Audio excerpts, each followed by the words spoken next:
ഉപവാസ പ്രാർത്ഥന അതിൻ്റെ 15ാമത് ദിവസത്തിലെത്തുമ്പോൾ ദൈവം നമ്മെ എന്താക്കാൻ ആഗ്രഹിക്കുന്നു, എന്തിനു വേണ്ടിയാണ് നമ്മൾ ദൈവസന്നിധിയിൽ കാതോർക്കുന്നത്? അരികുരച്ച് ശുദ്ധീകരിക്കപ്പെടുവാൻ ദൈവം നമ്മെ ചിലതാക്കി തീർക്കുവാൻ നമ്മൾ പ്രതീക്ഷയോടെ ആയിരിക്കുന്നു. നാം ആയിത്തീർന്നിട്ടില്ല, ആയിത്തീരേണ്ടതിനു വേണ്ടി ദൈവം നമ്മെ ഒരുക്കിക്കൊണ്ടിരിക്കുകയാണ്. ആയിത്തീർന്നു എന്നാർക്കും അവകാശപ്പെടാൻ പറ്റില്ല. അതാണ് ഈ വാക്യത്തിൻ്റെ ആഴമുള്ള ആലോചന. ആയതിലേക്ക് നമുക്ക് പ്രവേശിക്കാം.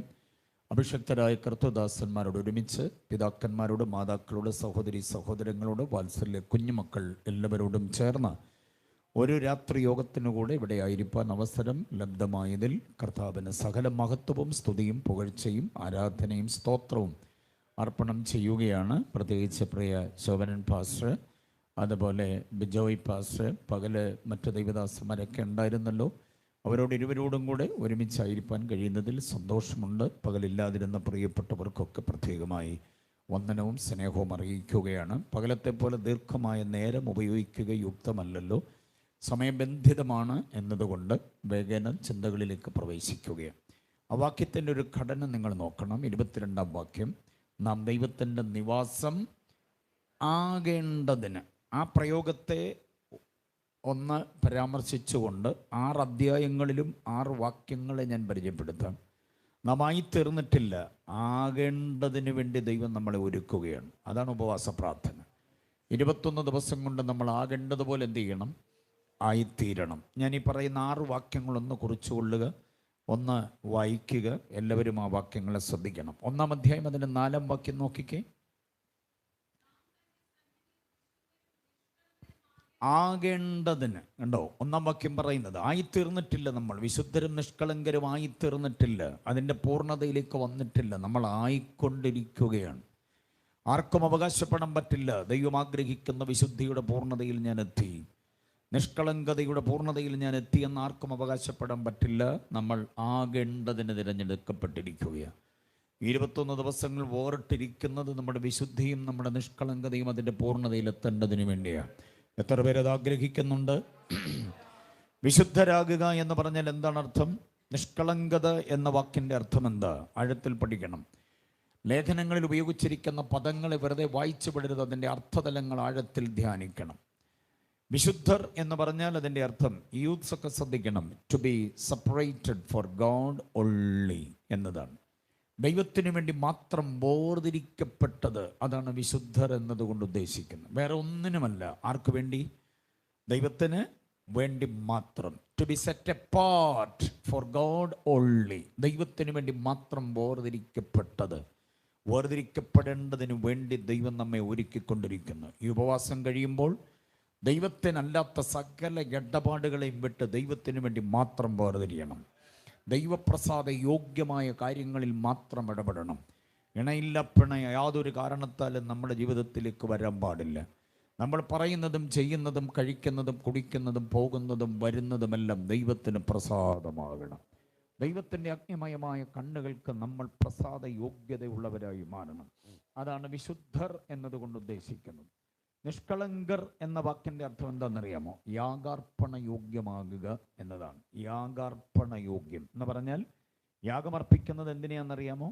ഊനമില്ലാത്തതിനെ, യാതൊരു വിധത്തിലുള്ളതായിരിക്കുന്ന തിന്മയും ചൂണ്ടിക്കാട്ടാനില്ലാത്ത വിധം പെർഫെക്റ്റ് ആയതിനെ, തികഞ്ഞതിനെയാണ്. കൊണ്ടുവരുന്ന യാഗമൃഗം, അത് കാളക്കുറ്റനാകട്ടെ, പശുക്കിടാവാകട്ടെ, ആട്ടുകൊറ്റനാകട്ടെ, കൊണ്ടുവന്നാൽ ഉടനെ കഴുത്തറുത്ത് തൊലി ഉരിച്ച് കഷണമാക്കി വാരിയിട്ട് കത്തിക്കാറില്ല. പകരം അതിനെ ആദ്യം പരിശോധിക്കും. ഒരു നിരീക്ഷണ വിഭാഗം പുരോഹിതന്മാരുണ്ടാവും. അവരെ നന്നായി പരിശോധിക്കും. അതിൻ്റെ മാംസപുഷ്ടി, അതിൻ്റെ വായിലെ പല്ലിൻ്റെ എണ്ണം, കണ്ണിൻ്റെ കാഴ്ച, കാതിൻ്റെ കേൾവി നടത്തി നോക്കും. ചതവോ ഒക്കെ ഉണ്ടോ? ലിംഗനിർണയം ആദ്യം നടത്തും. ആണാട്ടിൻകുട്ടി തന്നെയാണോ, കാളക്കുറ്റൻ തന്നെയാണോ? ഇതൊക്കെ പരിശോധിച്ചിട്ട് ഒരു കുറ്റവുമില്ലെങ്കിൽ ആ പരിശോധന വിഭാഗം മേധാവി ഉണ്ടല്ലോ, അവിടെ നിന്നുകൊണ്ട് പറയുന്ന ഒരു എബ്രായ പദമുണ്ട്, താമീം. താമീം പറഞ്ഞാൽ അതിൻ്റെ അർത്ഥം പെർഫെക്റ്റ് ആണ്, കുഴപ്പമില്ല, ഊനമൊന്നുമില്ല, കുറ്റമൊന്നുമില്ല എന്നതാണ്. ഗൾഫ് രാജ്യങ്ങളിൽ കുറേ നാളുകളെങ്കിലും ജീവിച്ച് പരിചയമുള്ളവർക്ക് പരിചിതമായിരിക്കുന്നൊരു അറബിക് വേർഡുണ്ട്, തമാം. കേട്ടിട്ടുണ്ടോ? തമാം. തമാം എന്ന് പറഞ്ഞാൽ താമീം എന്ന ഹീബ്രു വേർഡിൽ നിന്ന് ഡിറൈവ് ചെയ്തിട്ടുള്ളൊരു പദമാണ്. തമാം എന്ന് പറഞ്ഞാൽ അതിൻ്റെ അർത്ഥം ഓക്കെ, ഓൾ കറക്റ്റ്, പെർഫെക്റ്റ് ആണ് എന്നാണ് അതിൻ്റെ അർത്ഥം എന്ന് പറയുന്നതാണ്. താമീം അത് എബ്രായ പദമാണ്. അതിൻ്റെ ഗ്രീക്ക് വേർഡ് ഹാഗ്നിയ എന്നാണ്. ഹാഗ്നിയ എന്ന് പറഞ്ഞാൽ കുറ്റമില്ലാത്തത്, ഊനമില്ലാത്തത്, യാതൊരു കുറവുമില്ലാത്തത്. ഹാഗ്നിയ എന്ന പദമാണ്. ഓക്കെ, ഞാനൊരു വിശേഷ സംഭവം ഇതുമായിട്ട് കണക്ട് ചെയ്യാം, അപ്പം നിങ്ങൾക്ക് അർത്ഥം മനസ്സിലാവും. ഗത്സമന തോട്ടത്തിൽ നിന്നൊരാടിനെ പിടിച്ചു കൊണ്ടുവന്നു. രാത്രി മുഴുവനും അവർ പരിശോധിച്ചു. അന്നാസ് പരിശോധിച്ചു, കയ്യഫാവ് പരിശോധിച്ചു, സന്നദ്ധനി സംഘം പരിശോധിച്ചു.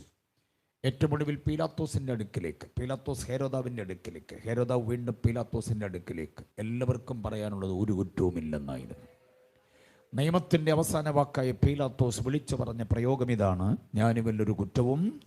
അതാണ് ഹാഗ്നിയ, അതാണ് താമീം, അതാണ് യാഗാർപ്പണ യോഗ്യമെന്നുള്ള പ്രയോഗം.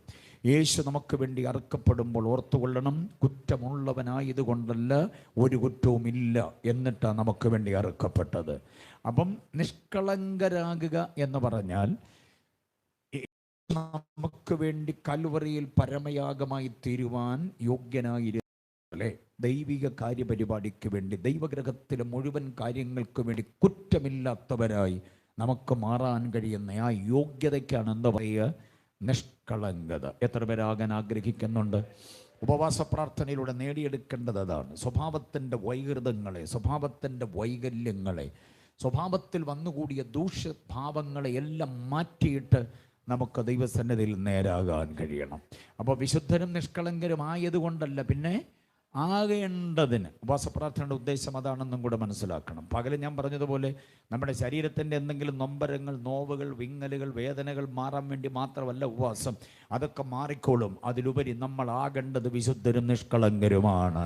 സ്തോത്രം. രണ്ടാമത്തെ അധ്യായത്തിലെ വാക്യമാണ് നമ്മുടെ കുറിവാക്യം. അതിലേക്ക് നമ്മൾ വരുന്നുണ്ട്. അവിടെയും പറയുന്നത് നിവാസം ആകേണ്ടതിന്. കണ്ടോ, ആയിത്തീർന്നില്ല. ദൈവത്തിന് വസിക്കുവാൻ പാകമായൊരു നിവാസം നമ്മളായിത്തീരണം. അതിനുവേണ്ടിയാണ് നമ്മളെ ഈ ഉപവാസ കളരിയിൽ ഇരുത്തിയിരിക്കുന്നത്. നമ്മളിൽ ആര് വസിക്കണം? അത്യുന്നതനായ ദൈവം വസിക്കണം. വിശുദ്ധിയിൽ ഭയങ്കരനായ ദൈവം നമ്മിൽ അധിവസിക്കത്തക്ക നിലയിൽ നമ്മുടെ അന്തരംഗം, നമ്മുടെ ബാഹ്യമണ്ഡലം ഒരേപോലെ സംശുദ്ധമാകണം. അതിന് നമ്മൾ വിശുദ്ധരായ പോരാ, വിശുദ്ധിയിൽ തികഞ്ഞേ പറ്റുള്ളൂ. വിശുദ്ധരായ പോരാ, പിന്നെ വിശുദ്ധിയിൽ എന്തോ ചെയ്യണം? വിശുദ്ധിയിൽ തികയണമെന്നൊരൊറ്റ വാക്യമേ ബൈബിളിലുള്ളൂ. എവിടെയാണത്? വിശുദ്ധിയെ തികച്ചുകൊള്ളുക എന്നൊരു വാക്യം. പകലും ഏതാണ്ടൊക്കെ വാക്യം ചോദിച്ചായിരുന്നു, ആരും മിണ്ടിയില്ല. രാത്രിയിലും അത് ആവർത്തിക്കുകയാണോ? അപ്പോൾ പകൽ വരാതിരുന്നവരും വന്നവരും എല്ലാം ഒരേപോലെ ആണെന്നാണോ നിങ്ങൾ സമ്മതിക്കാൻ പോവുക? വിശുദ്ധിയെ തികച്ചുകൊള്ളുക എന്നൊരൊറ്റ വാക്യമേ ഉള്ളൂ. 31,173 വാക്യങ്ങളുള്ള വേദസഞ്ചയത്തിൽ, വാക്യസഞ്ചയത്തിൽ, വാക്യസാഗരങ്ങളിൽ ഒറ്റ വാക്യമേ ഉള്ളൂ: വിശുദ്ധിയെ എന്തുവാക്കുക? തികഞ്ഞവരാക്കുക. വിശുദ്ധിയിൽ തികഞ്ഞവരാകുക. ആ വാക്യത്തെ കടമെടുത്തുകൊണ്ടൊരു വരി ഉണ്ടാക്കിയ ഒരു പാട്ടുകാരൻ നമുക്ക് നല്ലൊരു പാട്ട് തന്നിട്ടുണ്ട്. ഏതാ? വിശുദ്ധിയെ തികച്ച് നാം ഒരുങ്ങി നിൽക്ക. ആ പാട്ടിൻ്റെ ആദ്യ വരി കടം കൊണ്ടത് ഏത് വാക്യത്തിൽ നിന്നാണെന്നാണ് എൻ്റെ ചോദ്യം. ഒരു എംബോസിഷൻ മണം അടിക്കുന്നുണ്ട്. പെട്ടെന്ന് പറഞ്ഞു, ഏത് വാക്യമാത്? 2 കൊരിന്ത്യ ലേഖനം 7-ാം അധ്യായം 1-ാമത് വാക്യമാണ്. 2 കൊരിന്ത്യർ 7:1 ജഡത്തിലെയും ആത്മാവിലെയും സകല കന്മഷവും പോക്കി ദൈവഭയത്തിൽ നമ്മെ തന്നെ വെടിപ്പാക്കി വിശുദ്ധിയെ തികച്ചുകൊള്ളുക. ഈ വാക്യമാണ് പാട്ടുകാരൻ കടമെടുത്ത് ആദ്യത്തെ വരി ഉണ്ടാക്കിയത്. ആ പാട്ടുകാരൻ ആരാണെന്നുള്ളതാണ് അടുത്ത ചോദ്യം. ചോദ്യങ്ങൾക്ക് വഞ്ഞമില്ല. ആരാ സാറേ? വേട്ടമല ഫിലിപ്പോസ് ഉപദേശിയുടെ പാട്ടാണത്. വിശുദ്ധിയെ തികച്ച് നാം ഒരുങ്ങി നിൽക്കുക. മറന്നുപോകരുത്. വഴിഞ്ഞാനൻ രക്ഷിതാവിൻ കൂടെ എപ്പോഴും. ക്രിസ്തീയ ജീവിതം സൗഭാഗ്യ ജീവിതം. അതുപോലെ വിശുദ്ധിയെ തികച്ച് നാം ഒരുങ്ങി നിൽക്കുക. ഇതെല്ലാം അദ്ദേഹത്തിൻ്റെ പാട്ടാണ്. അദ്ദേഹത്തിൻ്റെ ഏറ്റവും പ്രസിദ്ധമായ പാട്ടുകൾ ഇതാ. കൂട്ടത്തിൽ അനുഗ്രഹീതമായൊരു പാട്ടുണ്ട്. അദ്ദേഹത്തിൻ്റെ കറുപ്പ് നിറത്തെ ആക്ഷേപിച്ചുകൊണ്ട് ഒരു പ്രസംഗം നടത്തിയ ഒരു ദൈവദാസൻ പുഞ്ചമണ്ണിൽ മാമച്ചൻ ഉപദേശി. വേട്ടമല ഫിലിപ്പോസ് ഉപദേശിയുടെ കറുപ്പ് കണ്ടോ, എന്നാ കറുപ്പാ, ഈ കറുപ്പ് മാറ്റാൻ പറ്റുമോ എന്ന് ചോദിച്ച് അദ്ദേഹത്തെ പ്രസംഗവേദിയിൽ നിന്നുകൊണ്ട് ജനത്തിനിടയിലിരുന്ന ആ മനുഷ്യനെ ആക്ഷേപിച്ച് പ്രസംഗിച്ചു. അദ്ദേഹത്തിന് മനസ്സ് നൊന്തുവല്ലാതെ അവിടെ ഇരുന്നുകൊണ്ട് ചോദിച്ചു, എന്നാത്തിനാ ഈ പെയിൻ്റ് അടിച്ച് എന്നെ ഇങ്ങോട്ട് വിട്ടത്? അല്പം കൂടെ കാണാൻ കൊള്ളാവുന്ന പരുവത്തിലാക്കിയാൽ പോരായിരുന്നു എന്നൊക്കെ ചോദിച്ചു. ദൈവം സമാശ്വസിപ്പിച്ച് കൊടുത്ത വരികളുണ്ട്, അതവിടെ ഇരുന്നുകൊണ്ട് തന്നെ പുള്ളി പാടി. എൻ പ്രിയ രക്ഷകൻ നീതിയിൻ സൂര്യനായി തേജസ്സിൽ വെളിപ്പെടുമേ. അതിനകത്ത് അദ്ദേഹം ആദ്യം എഴുതിയ വരികൾ, രാജരാജ പ്രതിമയെ ധരിപ്പിച്ചിട്ടെന്നെത്താൻ കൂടവേ ഇരുത്തുന്ന രാജാവ് വേഗം വരും എന്ന ആ വരികളൊക്കെ അനുഗ്രഹിക്കുന്നു. വേട്ടമല ഫിലിപ്പോസ് ഉപദേശം മറക്കരുത്. അപ്പോൾ അദ്ദേഹം ഈ 2 കൊരിന്ത്യർ 7-ാം അധ്യായം 1-ാമത് വാക്യത്തിൽ നിന്ന് കടം കൊണ്ട വരികയാണത് എന്ന് നാം അറിയണം. ആ വാക്യം വളരെ ഉജ്ജ്വലമാണ്. വിശുദ്ധിയെ തികച്ചവർക്ക് മാത്രമേ ദൈവത്തെ നമ്മിൽ അധിവസിപ്പിക്കാൻ കഴിയൂ. പരിശുദ്ധ തൃത്വം നമ്മിൽ അധിവസിക്കണം. പിതാവ് വസിക്കണം, പുത്രൻ വസിക്കണം, പരിശുദ്ധാത്മാവ് വസിക്കണം. ആത്മാവിനെ നമ്മുടെ മേൽ വെറുതെ തരികയല്ല, നമ്മുടെ ഉള്ളിൽ തരുന്നു എന്നാണ് വചനം. എങ്കിലും ഈ അത്യന്ത ശക്തി നിങ്ങളുടെ സ്വന്തമല്ല, ദൈവത്തിൻ്റെ ദാനമത്ര എന്ന് വരേണ്ടതിന് എവിടെ പകർന്നിരിക്കുന്നു?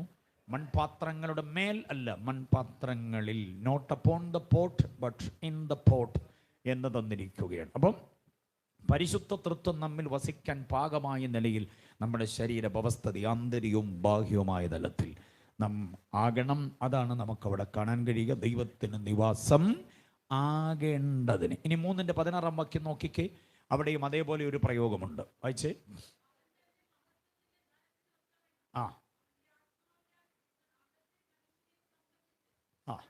ശക്തിയോടെ ബലപ്പെടേണ്ടതിന്, ആകേണ്ടതിനെന്ന് പറയുന്ന അതേ ധ്വനിയാണ്. ബലപ്പെട്ട് പൂർണ്ണമായില്ല നമ്മൾ, പിന്നെന്തോ ഇതേ പറ്റുള്ളൂ, ബലപ്പെടേണ്ടതിന്. ഇനിയും ബലപ്പെടേണ്ടതായിട്ടുണ്ട്.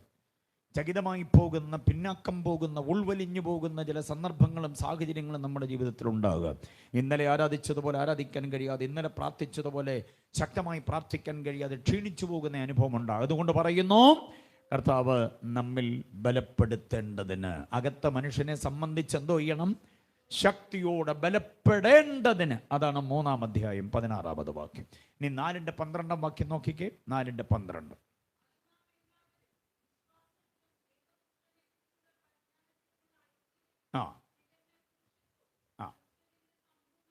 ക്രിസ്തുവിന്റെ സമ്പൂർണതയായ പ്രായത്തിന്റെ അളവും പ്രാപിക്കുവോളം. അപ്പൊ നമ്മൾ ഇതുവരെ എന്ത് ചെയ്തിട്ടില്ല? ആ അളവ് പ്രാപിച്ചിട്ടില്ല, ആ അളവിൽ എത്തിയിട്ടില്ല. എത്തപ്പെടുക, അതിനാണെന്ന് ഉപവാസം, അതിനാണ് 21 ദിവസത്തെ ഈ യജ്ഞം. മനസ്സിലായോ? എന്തോ പ്രാപിക്കാൻ? ക്രിസ്തുവിന്റെ പുരുഷത്വത്തിന്റെ പ്രായത്തിന്റെ അളവിലേക്ക് എത്താൻ. എത്ര പേര് ആഗ്രഹിക്കുന്നുണ്ട്? ക്രിസ്തുവെ പോലെ. മനസ്സിലായില്ലേ? പകല് ഞാൻ പറഞ്ഞ പോലെ to be more like Jesus എന്ന് പറയുന്ന ആ പുരുഷത്വത്തിൻ്റെ അളവിലേക്ക് എത്തുവോളം അതിന് നമ്മളെ ഒരുക്കിയെടുക്കുകയാണ്. അതിന് നമ്മളെ ഒരു മേക്കപ്പ് റൂമിലാക്കിയിരിക്കുകയാണ്. മനസ്സിലായില്ലേ? ക്രിസ്തുവിനെ പോലെയാകാൻ ജീസസ് എന്ന് നമ്മളോട് ചോദിക്കത്തക്ക നിലവാരത്തിലേക്ക് നമ്മുടെ സകല ജീവിത തലങ്ങളും ക്രിസ്തു തുല്യമായി മാറാൻ കഴിയണം. സഹന ത്യാഗങ്ങൾ, വിശുദ്ധിയുടെ, വിശ്വസ്തതയുടെ, വിവേകത്തിൻ്റെ, വിനയത്തിൻ്റെ, എളിമയുടെ, ഇതെല്ലാം ക്രിസ്തുവിൽ എങ്ങനെ നമ്മൾ കണ്ടു അതേപോലെ നമുക്കാകാൻ കഴിയണം. സ്തോത്രം. എത്ര പേര് ആഗ്രഹിക്കുന്നുണ്ട്? ഉപവാസം കഴിയുമ്പോഴും പഴയ പോലെ എഴുന്നേക്കരുത്. വേറൊരു ക്രിസ്തു എന്ന നിലയിൽ, വേറൊരു ആത്മീയതയുടെ ഭാവത്തിൽ എഴുന്നേൽക്കാൻ കഴിയണം. വെറുപ്പ്, വിദ്വേഷം, വിഭാഗികതയെല്ലാം ഉപേക്ഷിക്കണം. കറകളങ്കങ്ങളെല്ലാം വിട്ടുകളയണം. മനസ്സിലായോ? സ്വാർത്ഥത വിട്ടുകളയണം. യാതൊരു വിധത്തിലുള്ള ആരോടുമുള്ള മിണ്ടാട്ടമില്ലായ്മയും ഉരിയാട്ടമില്ലായ്മയും സൂക്ഷിക്കരുത്. ഈ ഉപവാസം കഴിയുമ്പോൾ 15-ാമത്തെ ദിവസത്തിൽ എത്തുമ്പോഴേക്കും നമ്മളതിൻ്റെ പെർഫെക്റ്റായിട്ട് വരാൻ കഴിയണം. അപ്പം ക്രിസ്തുവിൻ്റെ പൂർണ്ണമായ പ്രായത്തിൻ്റെ അളവിലേക്ക് നമുക്ക് വരാൻ കഴിയുക എന്നുള്ളത് പ്രധാനമാണ്. ഇനി 5-ാം അധ്യായം 26-27 വായിച്ച് മറ്റൊരു കാര്യത്തിലൂടെ നമ്മൾ എത്തുകയാണ്.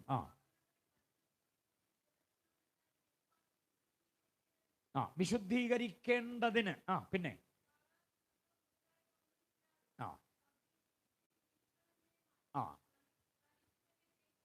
തേജസ്സോടെ മുൻനിർത്തേണ്ടതിന്. കണ്ടോ? അതെല്ലാം ഭാവിയിൽ സംഭവിക്കേണ്ട കാര്യമാണ്. തീർന്നില്ല, നടക്കുന്നതേ ഉള്ളൂ, നടക്കപ്പെടുകയാണ്. It is being prepared. കണ്ടല്ലേ? കർത്താവ് നമ്മളെ അതിനുവേണ്ടി ഒരുക്കിക്കൊണ്ടിരിക്കുകയാണ്. അതിനുവേണ്ടിയാണ് ഒരു 21 ദിവസം വേറിട്ടിരിക്കുന്നത്. പകൽ വരാൻ കഴിയാത്തവർക്ക് രാത്രി വരണം, രാത്രി വരാൻ കഴിയാത്തവർ പകൽ വന്നേ പറ്റൂ. ഇവിടെ നടക്കപ്പെടുന്ന ഈ ആത്മീകമായ ശുശ്രൂഷയ്ക്കകത്ത് നമ്മൾ ഒരുക്കപ്പെട്ടുകൊണ്ടേയിരിക്കണം. അത് അതിപ്രധാനമാണ്. സഭ ഒരുമിച്ച് കർത്താവിൻ്റെ കരങ്ങളിൽ പ്രയോജനപ്പെടത്തക്ക നിലയിൽ നമ്മളെ ഒരുക്കുന്നതാണ് അതെന്നറിയണം. ഇനി 6-ാം അധ്യായം വിടണ്ട. 6:13 വാക്യം വായിച്ച് നമ്മളെ എന്തിനു വേണ്ടിയാണ് ഇങ്ങനെ ഇരുത്തിയിരിക്കുന്നത്, എന്തിനു വേണ്ടിയാണ് ഈ പ്രാർത്ഥന, എന്തിനു വേണ്ടിയാണ് ഉപവാസം? 6:13 വാക്യം.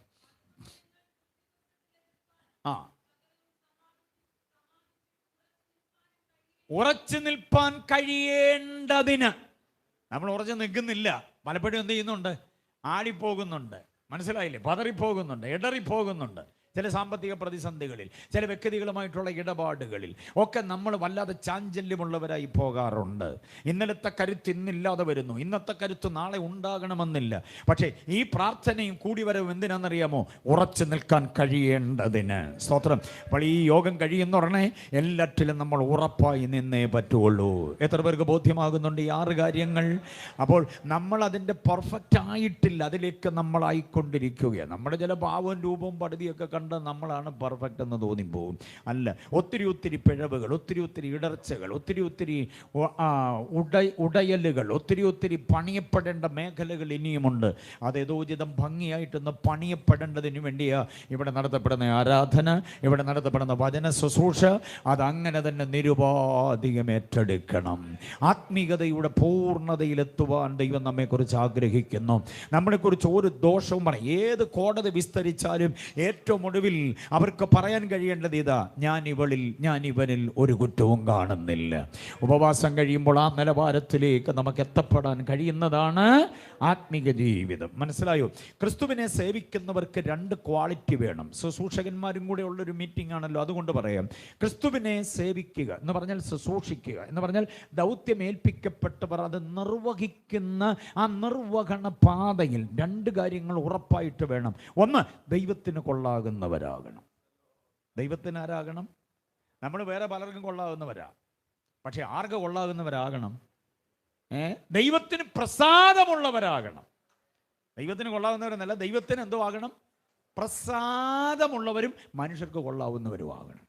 2 ക്വാളിറ്റിയാണ് നമുക്ക് വേണ്ടത്. എല്ലാവർക്കും, ആണിനും പെണ്ണിനും ഇത് 2 ക്വാളിറ്റി വേണം. ഒന്ന്, നമ്മൾ ദൈവത്തിന് പ്രസാദം. 2, മനുഷ്യർക്ക്. ആ വാക്യം എവിടെയാ? റോമർ 14:18 വാക്യം മറന്നു പോകരുത്.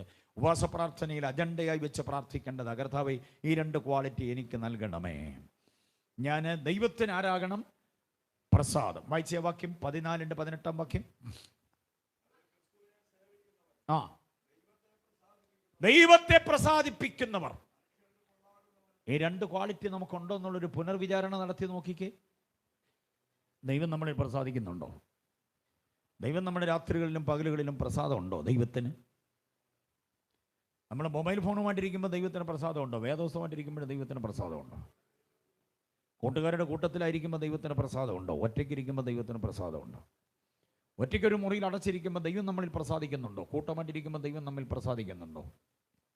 കാർ ഓടിച്ചു പോകുമ്പോൾ, ബൈക്ക് ഓടിച്ചു പോകുമ്പോൾ, പല കാര്യങ്ങളിൽ ഏർപ്പെടുമ്പം ദൈവത്തിന് നമ്മളിൽ പ്രസാദിക്കാൻ കഴിയുന്നുണ്ട്. ഓഫീസിൽ ദൗത്യ നിർവഹണത്തിൽ ഇരിക്കുമ്പം, ഔദ്യോഗിക മണ്ഡലത്തിലിരിക്കുമ്പം, തൊഴിലുറപ്പിന് പോകുമ്പം, മറ്റേതെങ്കിലുമൊക്കെ ഉപജീവനത്തിൻ്റെ വഴിക്ക് പോകുമ്പോൾ ദൈവം നമ്മിൽ പ്രസാദിക്കുന്നുണ്ടോ? ഓൺലൈനിൽ ഞങ്ങൾ ശ്രദ്ധിക്കുന്നവരും ആ ഒരു ആത്മിക പരിശോധനയിലേക്ക് വന്നേ പറ്റൂ. ദൈവം നമ്മിൽ എന്ത് ചെയ്യണം? പ്രസാദിക്കണം. ഞാനൊരു കാര്യം പറയട്ടെ, ദൈവത്തിന് നമ്മോട് പ്രസാദമാണോ ഇല്ലയോ എന്നുള്ള കാര്യം നമുക്ക് പെട്ടെന്ന് മനസ്സിലാകത്തില്ല. നമ്മൾ ചിന്തിക്കുന്ന ഉപവാസത്തിലൊക്കെ ഞാൻ ഇരിക്കുന്നുണ്ട്, സഹായത്തിന് ഇരിക്കുന്നുണ്ട്, സ്വത്രാഴ്ച ഇടുന്നുണ്ട്, എല്ലാവരോടും ഹായ് ആയിട്ട് പറഞ്ഞു പോകുന്നുണ്ട്, അതുകൊണ്ട് ദൈവത്തിന് എന്നോട് എന്തോ ആയിരിക്കും? പ്രസാദമായിരിക്കുമെന്ന് നമ്മളങ്ങ് ചിന്തിക്കുകയാണ്. നമുക്ക് പെട്ടെന്ന് മനസ്സിലാകത്തില്ല. നമ്മുടെ കൂടെ ജീവിക്കുന്ന ജീവിത പങ്കാളി, മക്കള്, മാതാപിതാക്കൾക്കൊക്കെ നമ്മളോട് പ്രസാദമാണോ, നമ്മളോടുള്ള മൂഡ് എങ്ങനെയാണെന്ന് നമുക്ക് പെട്ടെന്ന് മനസ്സിലാവും അല്ലേ? ഒന്ന് ചോദിച്ചാൽ മതി. രാവിലെ പത്രം വായിച്ചുകൊണ്ടിരിക്കുന്ന നേരത്ത് ഭാര്യ കാപ്പി കൊണ്ട് തന്നു. കാപ്പി നമ്മൾ ഇങ്ങോട്ട് വാങ്ങിച്ചു. കാപ്പി വാങ്ങിച്ചു കഴിഞ്ഞാൽ എന്തെങ്കിലും അവരോടൊന്ന് ചോദിച്ചു നോക്കണം. ആ മറുപടിയുടെ താളം കേൾക്കുമ്പോൾ നമുക്കറിയാം ഇന്ന് പുള്ളിക്കാരുടെ മൂഡ് എങ്ങനെ ഉണ്ടെന്നുള്ളത്. മനസ്സിലായോ? കാപ്പി ഇങ്ങോട്ട് വാങ്ങിച്ചിട്ട് ഏതാണ്ട് ചോദിച്ചു, പിന്നെ ഞാനിപ്പോൾ അത് അന്വേഷിക്കാൻ നടക്കല്ലേ, നിങ്ങൾ പോയി തിരക്ക് എന്ന് പറഞ്ഞാൽ നമുക്ക് മനസ്സിലാവും ഇന്ന ആൾ അത്ര കണ്ടീഷനിലല്ല. നിങ്ങൾ ഭർത്താവിനോട് എന്തെങ്കിലും ചോദിച്ചു നോക്കി, പുള്ളി പറയുന്ന താളം കേൾക്കുമ്പോൾ നമുക്കറിയാം പുള്ളിയുടെ മൂഡ് ശരിയല്ലെന്ന്. നമ്മളോട് ഇഴയെടുപ്പമുള്ളവരോട് സംസാരിക്കുമ്പോൾ അവരുടെ മൂഡ് നമുക്ക് മനസ്സിലാവും. അടുക്കള ഒറ്റയ്ക്ക് നിന്ന് രാവിലെ ഉള്ള കാര്യപരിപാടിക്കെല്ലാം അധ്വാനിച്ചുകൊണ്ടിരിക്കുമ്പം, മമ്മി എൻ്റെ മാത്സിൻ്റെ ബുക്ക് കണ്ടായിരുന്നു എന്ന് പറഞ്ഞ് ചെന്ന് ചോദിച്ചു നോക്കണം. അന്നേരം മമ്മിയുടെ മറുപടി കേൾക്കുമ്പോൾ അറിയാം മമ്മിയുടെ മൂഡ് ഇന്ന് എങ്ങനെയാണെന്നുള്ള കാര്യം. പോക്കണം മാത്സിൻ്റെ ബുക്ക്, അതുകൊണ്ട് ഞാനിപ്പോൾ ഉപ്പളാക്കിക്കൊണ്ടിരിക്കാം, പോളാണെന്ന് പറഞ്ഞാൽ മനസ്സിലാക്കണം ഇന്ന് പുള്ളിക്കാരി അത്ര നല്ല മൂഡിൽ അല്ല. അപ്പം നമ്മുടെ കൂടെ ഉള്ളവരുടെ മൂഡ് മനസ്സിലാക്കാൻ നമുക്ക് പറ്റും. ദൈവത്തിൻ്റെ മൂഡ് എങ്ങനെ നമ്മൾ മനസ്സിലാക്കുക? അത് മനസ്സിലാക്കാൻ ഇച്ചിരി പാടാണ്, അറിയാമോ? 95 സങ്കീർത്തനം 10 വാക്യം നോക്കിക്കേ. 40 ആണ്ട് എനിക്ക് തലമുറയോട്, എത്ര വർഷം? 40 ആണ്ട്. 40 ആണ്ട് എനിക്ക് തലമുറയോട് നീരസമുണ്ടായി. ഇനി പറയുന്നത് കേൾക്കണം, എന്നാലേ ആ വാക്യത്തിന്റെ പൊരുൾ നിങ്ങൾക്ക് മനസ്സിലാവുള്ളൂ. 40 ആണ്ടെന്ന് പറഞ്ഞാൽ മിസ്രയീമിൽ നിന്ന് ഇറങ്ങി അന്ന് മുതൽ കനാനിൽ ചെന്ന് കയറുന്നത് വരെയുള്ള കാലദൈർഘ്യമാണ്. എത്ര ആണ്ട്? അത്ര ആണ്ട് ദൈവത്തിന് അവരോട് എന്തോ ആയിരുന്നു? നീരസമായിരുന്നു. ഇനി ശ്രദ്ധിച്ചേ, ആ ആണ്ടുകളെല്ലാം ദൈവത്തിന് നീരസമായിരുന്നെങ്കിൽ ഒറ്റ ദിവസം പോലും ദൈവം മന്ന മുടക്കിയില്ല. ഒറ്റ ദിവസം പോലും ദൈവം വെള്ളം കൊടുക്കാതിരുന്നില്ല. ഒറ്റ ദിവസം പോലും ദൈവം അവരെ വെയിൽ കൊള്ളിച്ചില്ല. ഒറ്റ ദിവസം പോലും രാത്രിയിൽ അവർക്ക് അഗ്നി പ്രകാശം കൊടുക്കാതിരുന്നില്ല. സ്തോത്രം. അപ്രതീക്ഷിതമായി കറണ്ട് പോകും. തിരുവനന്തപുരം സിറ്റിയിലായതുകൊണ്ട് നിങ്ങൾക്ക് അത് ഉണ്ടാവുമെന്ന് എനിക്കറിയത്തില്ല. ചിലപ്പോൾ പോയാൽ എപ്പോഴാണ് കയറി വരുന്നതെന്ന് ഒരു പിടിയില്ല. നല്ലൊരു മഴ വന്ന് കറണ്ടിനെ വിളിക്കുക, വരുന്നു എൻ്റെ കൂടെ നനയാനെന്ന് പറഞ്ഞാൽ കറണ്ട് അങ്ങ് ഇറങ്ങിപ്പോകും. പിന്നെ എപ്പോൾ കയറി വരുമെന്ന് അറിയില്ല. നല്ലൊരു കാറ്റ് വന്ന് വിളിച്ചാൽ മതി, കറണ്ട് അങ്ങ് പോകും. പിന്നെ നമ്മൾ വിളിയോടെ വിളിയാ, സാറേ ഇവിടെ കറണ്ടില്ല, എന്തോ പറ്റിയെന്ന്. അവരെന്തോ ചെയ്യാൻ പറ്റിയ? കാറ്റ് കൊണ്ടുപോയതാ, മഴ കൊണ്ടുപോയതാ, പിന്നെ ഇപ്പോഴെങ്ങും വരാൻ സാധ്യതയില്ല. പക്ഷെ ഒറ്റ രാത്രി പോലും 40 വർഷത്തിൽ ഒരു രാത്രി പോലും കറണ്ട് കട്ടില്ലാതെ ദൈവം നടത്തി. മേഘസ്തംഭത്തിന്റെ കുട പിടിച്ച ദൈവം നടത്തിയത്, ഒരു ബലഹീനനുമില്ലാതെ നടത്തി. ആരെയാന്ന് പറ? ഇസ്രായേൽ മക്കൾ എന്നുള്ളത് കളാ, നീരസമുള്ള ജനത്തെ. അപ്പൊ ദൈവത്തിന് നമ്മളോട് നീരസമാണെങ്കിൽ കഴിക്കാനും കുടിക്കാനും ഉടുക്കാനും കയറി നടക്കാൻ പുതുപുത്തൻ വാഹനങ്ങളും എല്ലാം നമുക്ക് കൃത്യമായി തന്നുകൊണ്ടിരിക്കുമ്പോൾ നമ്മൾ ചിന്തിക്കുന്നത് ദൈവത്തിന് നമ്മളോട് അങ്ങ് ഭയങ്കര പ്രണയമാണെന്ന്. നീരസമുള്ളവനും ദൈവം ഇത് കൊടുത്തോണ്ടിരിക്കുക. നീരസം ദൈവത്തിന് വെറുപ്പുള്ളവർക്കും ദൈവം ഇതെന്തോ ചെയ്യുന്നുണ്ട്? കൊടുത്തോണ്ടിരിക്കുന്നുണ്ട്. അവസാനം അറിയുന്ന എപ്പോഴാണെന്നറിയാമോ? 1 കൊരിന്ത്യർ 10:5 വാക്യം, അവരിൽ മിക്ക പേരിലും ദൈവം എന്ത് ചെയ്തില്ല?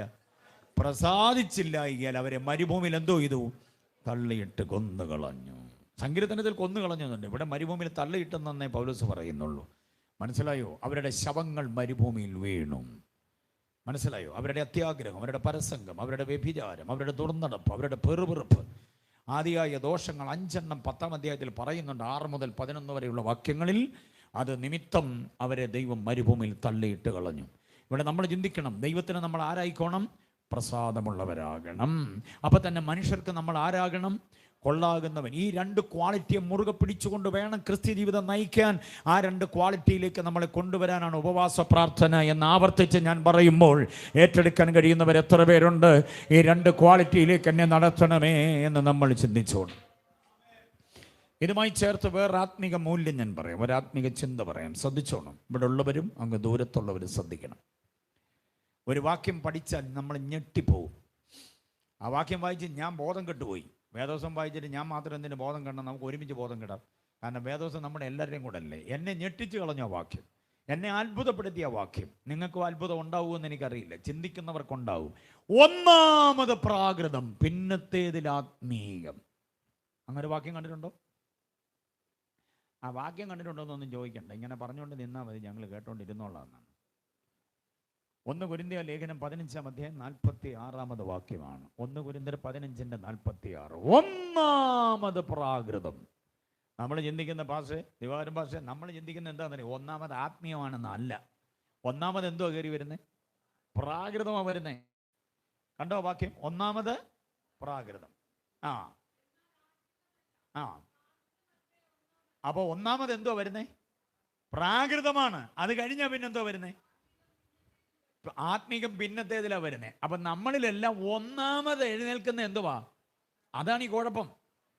അതുകൊണ്ട് പെട്ടെന്ന് നമ്മൾ കോപിക്കുന്നത്, അതുകൊണ്ട് പെട്ടെന്ന് തല്ലിപ്പൊട്ടിക്കുന്നത്, എടുത്തെറിയാനൊക്കെ നിൽക്കുന്നതിന്റെ കാര്യം അതാ. അഭിഷേകത്തിന്റെ നെറുകയിൽ നിൽക്കുന്ന പുള്ളിയാണ് മുട്ടി നോക്കണം, അന്നേരം തനി സ്വഭാവം അറിയുന്നത്. അതിന്റെ കാര്യം എന്താണെന്നറിയാം? ഒന്നാമത് വരുന്ന എന്തുവാണ്? പ്രാകൃതമാണ്. അതുകൊണ്ട് നമ്മിൽ ഒന്നാമത് എഴുന്നേൽക്കുന്ന പ്രാകൃതത്തെ പിടിച്ച് അടക്കാൻ പറ്റണം. എങ്കിൽ മാത്രമേ ആത്മീകം വിജയിക്കത്തുള്ളൂ. മനസ്സിലായില്ലേ? രക്ഷിക്കപ്പെട്ടതോടുകൂടെ പ്രാകൃതം അങ്ങ് ഇല്ലാതാകുമെന്നൊന്നും. പ്രാകൃതം നമ്മിൽ തന്നെ നിലനിൽക്കുന്നുണ്ട്. ആ പ്രാകൃതത്തെ അടക്കി ജീവിക്കാൻ കഴിയണം. അതിനാണ് കർത്താവ് നമ്മെ ആക്കി തീർക്കുന്നു ആകേണ്ടതിന് എന്നൊക്കെ നമ്മൾ 6 വാക്യങ്ങൾ കണ്ടത്. മനസ്സിലാകുന്നുണ്ടോ? വിശുദ്ധരാകേണ്ടതിന്, നിഷ്കളങ്കരാകേണ്ടതിന്, തൻ്റെ നിവാസമാകേണ്ടതിന്, അകത്ത മനുഷ്യൻ ശക്തിയോടെ ബലപ്പെടേണ്ടതിന്, ക്രിസ്തുവിൻ്റെ പുരുഷത്വത്തിൻ്റെ പ്രായം നാം പ്രാപിക്കേണ്ടതിന്, അവൻ്റെ മുൻപിൽ നിൽക്കുവാൻ മുൻനിർത്തേണ്ടതിന്, നമ്മൾ ഉറച്ചു നിൽക്കേണ്ടതിന് എന്ന് പറയുന്ന ഈ 6 ചിന്തകൾ എന്താണെന്നറിയാമോ? പ്രാകൃതത്തിൻ്റെ അവസ്ഥയെ നമ്മിൽ ഇല്ലാതെയാക്കാൻ വേണ്ടിയാ. ഉപവാസം കഴിയുമ്പോൾ പ്രാകൃതം ഇല്ലാതെയായിട്ട് ആത്മീകം തന്നെ നിലനിൽക്കാൻ കഴിയണം. പറയുന്നത് ആത്മീകമാകണം, ചെയ്യുന്നത് ആത്മീകമാകണം. ഹല്ലേലൂയ. ഈ വിമർശനങ്ങളും വിരോധങ്ങളും അടിപിടി കലാശങ്ങളും കോലാഹലങ്ങളും കലഹങ്ങളും ഒക്കെ നടക്കുമ്പോൾ ഓർത്തോണം, അതിന്റെ മുഖ്യധാരയിൽ നിന്ന് പ്രവർത്തിക്കുന്നവരെല്ലാവരും ആരാ? പ്രാകൃതന്മാരാ. ഡെസിഗ്നേഷൻ നോക്കുമ്പോൾ അത് ഇതെന്നൊക്കെ നമുക്ക് പറയാൻ പറ്റും. പ്രസിഡന്റ്, വൈസ് പ്രസിഡന്റ്, ചെയർമാന്, അതാണ് ഇതാണ്, ഖജാൻജിയാണ്, ജനറൽ സെക്രട്ടറിയാണ്, ജോയിന്റ് സെക്രട്ടറിയാണെന്നൊക്കെ ഡെസിഗ്നേഷനിലുണ്ട്. പക്ഷെ കാട്ടിക്കൂട്ട് നോക്കെ എന്തുവാ? യെസ്, ആ പ്രാകൃതനെ ഇല്ലായ്മ ചെയ്യാനാണെന്ന് ഉപവാസ പ്രാർത്ഥന. അല്ലാതെ സഭയുടെ ശക്തി പ്രകടനം കാണിക്കാനൊന്നുമല്ല ഉപവാസ പ്രാർത്ഥന. ഉപവാസ പ്രാർത്ഥന നമ്മുടെ പ്രാകൃതനെ കൈകാര്യം ചെയ്യാനാ, പ്രാകൃതനോട് അടങ്ങെന്ന് പറയാനാ, പ്രാകൃതനോട് യേശുവിന്റെ നാമത്തിൽ ഒതുങ്ങെന്ന് പറയാനാ, നിനക്കിവിടെ സ്ഥാനമില്ലെന്ന് പറയാനാ. നിനക്ക് എന്നിൽ സ്ഥാനമില്ല, ഞാൻ ആത്മീയനാണ്. ഹല്ലേലൂയ. അവസരത്തിന്റെ ആനുകൂല്യങ്ങൾ മുതലെടുത്തുകൊണ്ട് പാപത്തിലേക്ക് മൂക്കുകുത്തുമ്പോൾ ഓർത്തോണം, നമ്മളെ പ്രാകൃതനാണ് ആക്ട് ചെയ്യുന്നത്. മനസ്സിലായോ? പ്രാകൃതനാണ് ഈ വെറുപ്പ്, വിദ്വേഷം, വിഭാഗികത, ധാർഷ്ട്യം, ധിക്കാരം, താൻ പോരിമ, അഹന്ത, അഹങ്കാരം. പാട്ട് പോലെ എത്ര പദങ്ങൾ പറയണം. പ്രാകൃതന്റെ ദുസ്വഭാവങ്ങൾ ഒത്തിരിയുണ്ട്. സ്വാർത്ഥതയുണ്ട്, പിടിച്ചു തള്ളുന്നു, ഉന്തിത്തള്ളുന്നു, അവൻ്റെത് അപകരിക്കുന്നു, തല്ലിപ്പൊട്ടിക്കുന്നു, ചവിട്ടിപ്പൊളിക്കുന്നു. മനസ്സിലായില്ലേ? ഇതെല്ലാം പ്രാകൃതനാണ്. അവസാനം പ്രാകൃതന്മാരെല്ലാം കൂടെ കൊടുത്ത് ആരുടെ കയ്യിൽ?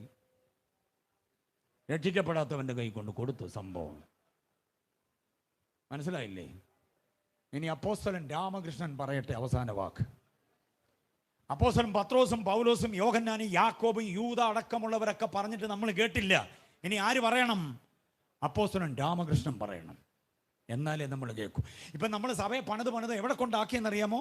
1 കൊരിന്ത്യർ ലേഖനം 6-ാം അധ്യായത്തിൽ കൊടുത്തു. 1 കൊരിന്ത്യർ 6-ന്റെ അർത്ഥം എന്താണ്? വ്യവഹാരം. നിങ്ങൾക്ക് ലജ്ജയ്ക്കായി ഞാൻ ചോദിക്കുന്നു, വീണുപോയ ദൂതന്മാരെ നമ്മളാണ് എന്ത് ചെയ്യേണ്ടത്? വിധിക്കേണ്ടത്. പക്ഷേ നിങ്ങളുടെ വ്യവഹാരം നിങ്ങൾ എവിടെ കൊണ്ടുപോകുന്നു?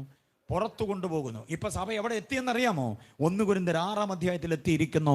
അത് 1-ാമത് പ്രാകൃതം എന്ന വാക്യത്തിന്റെ നിവർത്തി കൂടിയാണ്. എത്ര പേർക്ക് ബോധ്യമാകുന്നുണ്ട്? ഞാൻ വചനമാ പറയും, ആരെയും ഇകഴ്ത്തുകയല്ല, വചനമാണ് പറയുന്നത്. നാം തിരിച്ചറിയണം, നമ്മിലെ പ്രാകൃതനോട് അടങ്ങാൻ പറയണം. അത് വേറൊരാൾ പറയല്ല, നാം തന്നെ പറയണം. അതിനുള്ള കരുത്താണ് ഉപവാസ പ്രാർത്ഥനയിലൂടെ നമ്മൾ പ്രാപിക്കേണ്ടത്. കുഞ്ഞുങ്ങളോട് ഞാൻ പറയാം, മക്കളെ, അവസരത്തിൻ്റെ ആനുകൂല്യം ഒത്തുകിട്ടുമ്പോൾ നിങ്ങളുടെ WhatsApp, YouTube, Facebook, Twitter, Instagram ഒന്നും അനാത്മീയമായി പ്രവർത്തിക്കരുത്. ആത്മീയത്തിൽ തന്നെ ആകണം. മമ്മിയെ മറക്കരുത്, പപ്പായെ മറക്കരുത്, പാസ്റ്ററെ മറക്കരുത്, നിങ്ങൾക്ക് മുതിർന്നവരെ മറക്കരുത്, അവരോട് വ്യാജം കാട്ടരുത്. സുതാര്യമാകണം, സുദൃഢമാകണം, സുശക്തമാകണം നിങ്ങളുടെ ആത്മീയത.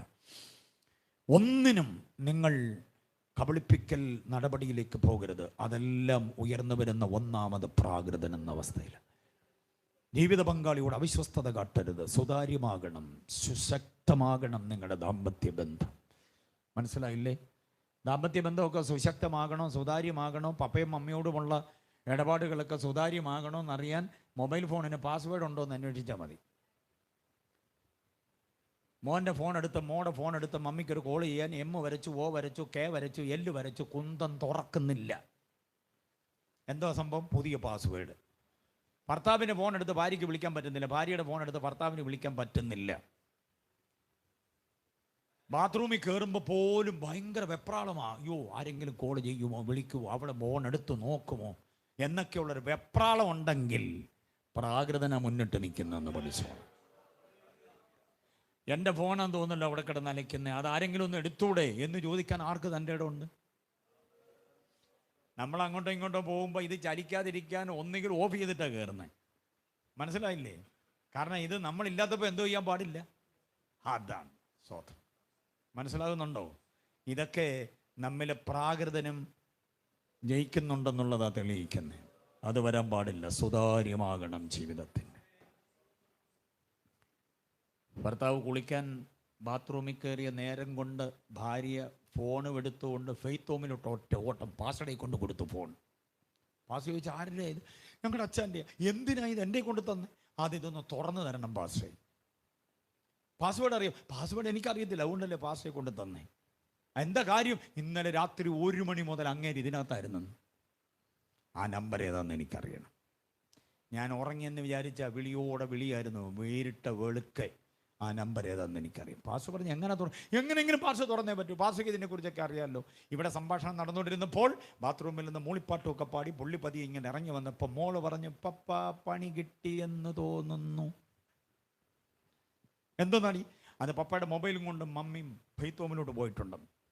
കയ്യിൽ പോലും മാറി കൊടുക്കാതെ ടർക്കി മാത്രം കൊടുത്തുകൊണ്ട് ഫെയ്ത്തോമിലേക്ക് ആദ്യമായിട്ട് പുള്ളി ഓടി വരികയാണ്. ഫുൾ സൂട്ടിൽ വന്ന പുള്ളിക്കാരൻ. മനസ്സിലായി? നാട്ടുകാരെല്ലാം ഇങ്ങനെ നോക്കിക്കാണുക. ഈ അച്ചായൻ ടർക്കി മാത്രം കൊടുത്ത് ഫെയ്ത്തോമിലോട്ട് പോകും. അവിടെ ചെല്ലുമ്പോൾ പാസ്റ്ററുടെ ഭാര്യ, പിന്നെ പുള്ളിക്കാരൻ്റെ ഭാര്യ. ഇദ്ദേഹത്തെ കണ്ടതും പുള്ളിക്കാരൻ്റെ ഭാര്യ വെട്ടി വിളിച്ചൊരൊറ്റക്കാരൻ, എൻ്റെ പാസ്റ്റേ എന്നെ ചതിക്കുക പാസ്റ്റേ എന്നൊക്കെ പറഞ്ഞു. പാസ്റ്റർ വെച്ച് എന്താ വിഷയം? പുള്ളി വന്ന പാടെ പാസ്റ്ററിനെ തട്ടിയെടുക്കാൻ ശ്രമിക്കുക. പാസ്റ്റർ പറഞ്ഞ് അങ്ങോട്ട് മാറി നിൽക്കും. എന്താ പ്രശ്നം? എന്താ പാസ്റ്റർ? പ്രശ്നമൊന്നുമില്ല, ഇവിടെ വെറുതെ ചുമ്മാതെ എന്നെ സംശയിക്കും. അങ്ങനെ വെറുതെ സംശയിക്കുന്നതാണെങ്കിൽ പറ, ഇതിൻ്റെ പാസ്വേഡ് എന്താന്ന് പറ. പുള്ളി പറയത്തില്ല. പുള്ളി തട്ടിയെടുക്കാൻ ശ്രമിക്കുക. പാസ്റ്റർ ആട്ടി ഞാൻ തരുമെന്ന് പറഞ്ഞു. സൺഡേ സ്കൂൾ മുതൽ ഞാൻ നിന്നെ പഠിപ്പിച്ച് കൊണ്ടുവരും, നിന്നെ കല്യാണം കഴിപ്പിച്ചത് എല്ലാം ഞാൻ തന്നെ ആണെന്ന്. ഞാനിവിടെ വന്നിട്ട് എത്ര വർഷമായെന്ന് അറിയാമല്ലോ, അതുകൊണ്ട് മര്യാദയ്ക്ക് നിൽക്കണം. ആട്ടി ഞാൻ തരും. പാസ്റ്റർ സബ് ഇൻസ്പെക്ടറുടെ പവറിലായി. പാസ്വേഡ് പറയാൻ പറഞ്ഞു. പുള്ളി പറഞ്ഞു പാസ്വേഡല്ല പാസ്. അന്നേരം പുള്ളിക്കാർ പറഞ്ഞു, പാസ് എൻ്റെ പേരായിരിക്കും, എൻ്റെ പേരായിരിക്കും, അടിച്ചു നോക്ക് പാസ്. പേര്, ഭാര്യയുടെ പേര് അടിച്ചു നോക്കിയിട്ട് മൊബൈൽ മിണ്ടുന്നു പോലും. വിവാഹം കഴിഞ്ഞ് 8 വർഷം കഴിഞ്ഞാൽ പാസ് ഞങ്ങൾ കുഞ്ഞുങ്ങളെ തന്നത്, എൻ്റെ മോളെ തന്നത് 8 വർഷം കഴിഞ്ഞാൽ. മോടെ പേരായിരിക്കും പാസ്. മോടെ പേരടിച്ചു. പണ്ട് മോടെ പേരായിരുന്നു പാസ്വേഡ്, ഇപ്പം മോടെ പേരുമല്ല. പാസ്സൊക്കെ ദേഷ്യം വന്നു. 1-2 മാറി മാറി അടിച്ച് നോക്കിയിട്ടൊന്നും മൊബൈൽ മിണ്ടുന്നില്ല, പ്രതികരിക്കുന്നില്ല. അത് പാസ്സൊക്കെ ദേഷ്യം വന്നു. പാസ് പറഞ്ഞു, ആടി ഞാൻ തരും. ഈ പുള്ളി വില്ലൻ അറിയാമോ? ഈ ബ്രദർ ആരെന്നറിയാമോ? പുള്ളിയാണ് അവിടുത്തെ വർഷിപ്പ് ലീഡർ. പുള്ളി വർഷിപ്പ് ചെയ്തില്ലെങ്കിൽ സഭയിൽ ആരും വർഷിപ്പിലില്ല. അതാണ് പുള്ളിയുടെ തൊണ്ടയ്ക്കാണ് സഭയുടെ ആത്മീയ ആരാധനയുടെ ക്ലച്ചിരിക്കുന്നത്. മനസ്സിലായില്ലേ? പാസ്സൊക്കെ ദേഷ്യം വന്നു. തല്ലു കൊടുക്കുന്ന സ്ഥിതിയായപ്പോൾ പറഞ്ഞു, പാസ് വേർഡല്ല, ഒരു വോയിസ് ലോക്കാണ്. Voice lock. വോയിസ് ലോക്ക് അതെന്തോ? അതൊരു പുതിയ ടെക്നോളജിയിലാണ്. ഞാൻ വോയിസ് ലോക്ക്, എൻ്റെ ഒരു വോയിസ് എന്നെങ്കിൽ ഇതെന്തോ തുറക്കും. ഞാൻ പറഞ്ഞാൽ മതി? പോരാ ഞാൻ തന്നെ പറയാം. എന്നാ പറയാൻ പറഞ്ഞു. മൊബൈലെ ചുണ്ടോട് ചേർത്ത് വെച്ച് കൊടുത്തു. ഈ മഹാഭാവി പറഞ്ഞ വോയിസ് എന്തുവാണെന്നറിയാമോ? സ്തോത്രം. അവൻ സ്തോത്രം പറഞ്ഞെങ്കിൽ അവൻ്റെ ഫോൺ എന്തോ ഉള്ളൂ. ആരും ഒരിക്കലും ചിന്തിക്കാത്ത വോയിസ് ലോക്കും പാസ്വേഡും ഒക്കെ കൊണ്ട് മൊബൈൽ കളിക്കുക. എത്ര നാളിങ്ങനെ, എത്ര നാൾ? ഒരു ദിവസം ദൈവം പോളിച്ച നാടുക്കുകയും പരസ്യ പോലെ മാത്രം. മനസ്സിലായില്ലേ? നമ്മളെ ആത്മീയൻ വളരാൻ അനുവദിക്കണം. നമ്മുടെ ആത്മീയൻ വളരാൻ അനുവദിക്കണം. പ്രാകൃതൻ എന്ത് ചെയ്യരുത്? ആത്മീയൻ വളരാതിരിക്കാനുള്ള സകല സന്നാഹവും സകല സെറ്റപ്പും ജഡീകൻ ചെയ്തു കൊടുക്കും. പക്ഷേ പ്രാകൃതനോട് അടങ്ങെന്ന് പറഞ്ഞിട്ട് ആത്മീയനെ വളർത്തണം. കൊരിന്ത്യാലേഖനം, ഒരു കൃപാവരത്തിനും കുറവില്ലാതെ ക്രിസ്തുയേശുവിന്റെ പ്രത്യക്ഷത കാത്തിരിക്കുന്നവരാ, ക്രിസ്തു പരിജ്ഞാനത്തിലും വചന പരിജ്ഞാനത്തിലും സമ്പന്നരാ. പക്ഷേ 3-ാം അധ്യായം 1-ാം വാക്യം പറയുന്നത് ആത്മീകരോടല്ല, ജഡീകരോടെന്ന പോലെ അത്രേ നിങ്ങളോട് സംസാരിക്കാൻ കഴിയുന്നുള്ളൂ. നിങ്ങളുടെ ആത്മീയത എന്ത് ചെയ്തു പോയി? നഷ്ടപ്പെട്ടു പോയി എന്ന് പറയുന്നു. പ്രിയരെ, ഞാൻ ഭയത്തോടെ പറയാം, ഒന്നാമത് എന്തോ വരുന്നേ? പ്രാകൃതമാണ്. അതിനെ എന്തോ ചെയ്യണം?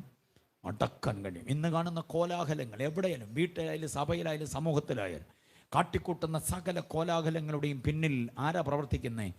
പ്രാകൃതനാണ് പ്രവർത്തിക്കുന്നത് എന്ന് നാം തിരിച്ചറിയണം. ഓക്കെ, അതുകൊണ്ടാണ് നമ്മളായിത്തീരണം, നമ്മൾ ദൈവത്തിന് നിവാസമാകണം എന്നൊക്കെ പറഞ്ഞിരിക്കുന്നു. ഓക്കെ, ഇനി നമ്മൾ ആ വിഷയ പഠനത്തിലേക്ക് വരികയാണ്. അല്പസമയം കൂടെ ബാക്കിയുള്ളതിൽ നമ്മൾ ചിന്തിക്കുന്നു, ദൈവത്തിന് നിവാസം ആകുക. നിവാസം എന്നുള്ളതിന് 3 അർത്ഥമാണുള്ളത്. 3 അർത്ഥമാണ് നിവാസം എന്നുള്ളതിന്. ഓക്കെ, അത് പഠിക്കണം. ഏതൊക്കെയാണ് നിവാസം? ദൈവത്തിൻ്റെ നിവാസം ഏതൊക്കെയാണ്? 3 നിവാസങ്ങളെ ഞാൻ തരാം. ഈ വാക്യം ദൈവദാസന്മാർ ഓർത്തോണം. ദൈവത്തിന് നിവാസമാകേണ്ടതിന് പണിത് വരുന്നു. 3 നിവാസങ്ങൾ ഏതൊക്കെയാണ്? 1, നമ്മുടെ ശരീരം എന്ന നിവാസം. നമ്മുടെ ശരീരം ദൈവത്തിൻ്റെ എന്തുവാ? മന്ദിരമാണ്. ഓക്കെ, ശരീരം എന്ന നിവാസം. 2, നമ്മുടെ ഭവനം എന്ന നിവാസം. 3, നമ്മുടെ ആലയം എന്ന നിവാസം. ഓക്കെ, വ്യക്തികളോട്, കുടുംബങ്ങളോട്, സഭയോട്, ഈ 3 മേഖലകളിലുള്ളവരോട് പ്രസംഗിക്കാൻ പറ്റുന്നൊരു വാക്യമാണ് 2:22. മനസ്സിലായോ? എത്ര നിവാസങ്ങളുണ്ട്?